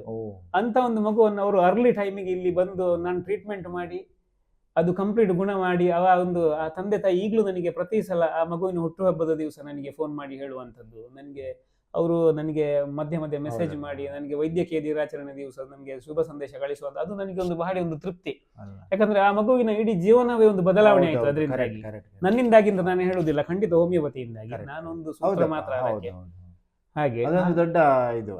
ಹೌದು ಹೌದು ಹೌದು ಅಂತದ್ದು. ಮತ್ತೆ ಕೆಲವು ಫನ್ನಿ ಮೂಮೆಂಟ್ಸ್ ಅಂತ ಹೇಳಿದ್ರೆ, ಕೆಲವು ಪೇಷಂಟುಗಳ ಕೆಲವು ವರ್ತನೆಗಳು, ಅವರ ಕೆಲವು ಮಾತುಗಳು, ಇನ್ನೋಸೆಂಟ್ ಪೀಪಲ್ ಬರ್ತಾರೆ, ಅವ್ರು ಹೇಳುವಂತದ್ದು ಕೆಲವು ಮಾತುಗಳೆಲ್ಲ ಅದು ತುಂಬಾ ಅಂತ ಫನ್ನಿ ವಿಷಯಗಳು ನಡೀತಾ ಇರ್ತದೆ. ಅಂದ್ರೆ ಅವನು ಏನು ಹೇಳಲಿಕ್ಕೆ ಹೋಗಿ ಇನ್ನೊಂದು ಏನೋ ಹೇಳಿ ಏನೇನೋ ಆಗಿರುವಂತದ್ದು. ಅಥವಾ ನಾನು ಹಾಗೆ ಯಾರೊಬ್ಬ ಪೇಷಂಟ್ ಬಂದಿದ್ದ ನೋಡಿ, ಫನ್ನಿ ಅಂತ ಹೇಳುವಾಗ ಇದು ನನಗೆ ಸಡನ್ ನೆನಪಾಗ್ತದೆ. ಅವನಿಗೆ ಜಾಯಿಂಟ್ ಪೇನ್ಗೆ ಬಂದಿದ್ದವ ಟ್ರೀಟ್ಮೆಂಟ್ಗೆ. ಅವನಿಗೆ ಜಾಯಿಂಟ್ ಪೇನ್ ಕಮ್ಮಿ ಆಗ್ಲಿಲ್ಲ, ಆದ್ರೆ ಎಷ್ಟೋ ವರ್ಷಗಳಿಂದ ಇದ್ದಂತದ್ದು ತಲೆ ತಿರುಗುವುದು ಇತ್ತಂತೆ ಅವನಿಗೆ. ಅದು ಗುಣ ಆಯ್ತು ಅವನಿಗೆ. ಅದನ್ನು ಹೇಳಲೇ ಇಲ್ಲ. ನಾನು ಟ್ರೀಟ್ಮೆಂಟ್ ಕೊಟ್ಟದ್ದು ಜಾಯಿಂಟ್ ಪೇನ್, ಅದು ಗುಣ ಆಗ್ಲಿಲ್ಲ ಅವನಿಗೆ. ತಲೆ ತಿರುಗುದು ಕಂಪ್ಲೀಟ್ ಗುಣ ಆಯ್ತು ಅವನಿಗೆ. ಅದು ತಲೆ ತಿರುಗು ಆ ಮಟ್ಟದಲ್ಲಿ ಕೆಲಸ ಮಾಡಿತ್ತು ಮೊದಲು. ನನಗೆ ನಗು ಬಂತು ಅದರಿಂದ. ಇವ ಬಂದದ್ದು ಯಾವುದೋ ವಿಷಯಕ್ಕೆ, ಗುಣ ಅದು ಇನ್ನೊಂದು ಬೇರೆ ಯಾವುದೋ ಒಂದು ವಿಷಯ ಅಂತ. ಹಾಗೆ ಕೆಲವು ಬೇಸರದ ಸಂಗತಿಗಳು. ನಾನು ಪ್ರಾಮಾಣಿಕವಾಗಿ ಪ್ರಯತ್ನ ಪಟ್ಟು ಕೆಲವು ಗುಣ ಆಗದೆ ಇದ್ದಂತ ಕೆಲವು ಸಿಂಪಲ್ ವಿಷಯಗಳು ನಮಗೆ ತಲೆ ತಿನ್ನುವಷ್ಟು ಕಾಂಪ್ಲಿಕೇಟ್ ಆಗುವಂತದ್ದು ಉಂಟು. ಅಂತ ಕೇಸುಗಳು ನನಗೆ ತುಂಬಾ ಅಂತ ಆಗಿದೆ. ಹೌದು, ನಮ್ಗೆ ಅದರಿಂದಾಗಿ ಇವತ್ತಿಗೂ ಕೂಡ ನಾನು 100% ನಾನೊಂದು ಸಕ್ಸಸ್ಫುಲ್ ಅಂತ ಹೇಳುದಿಲ್ಲ.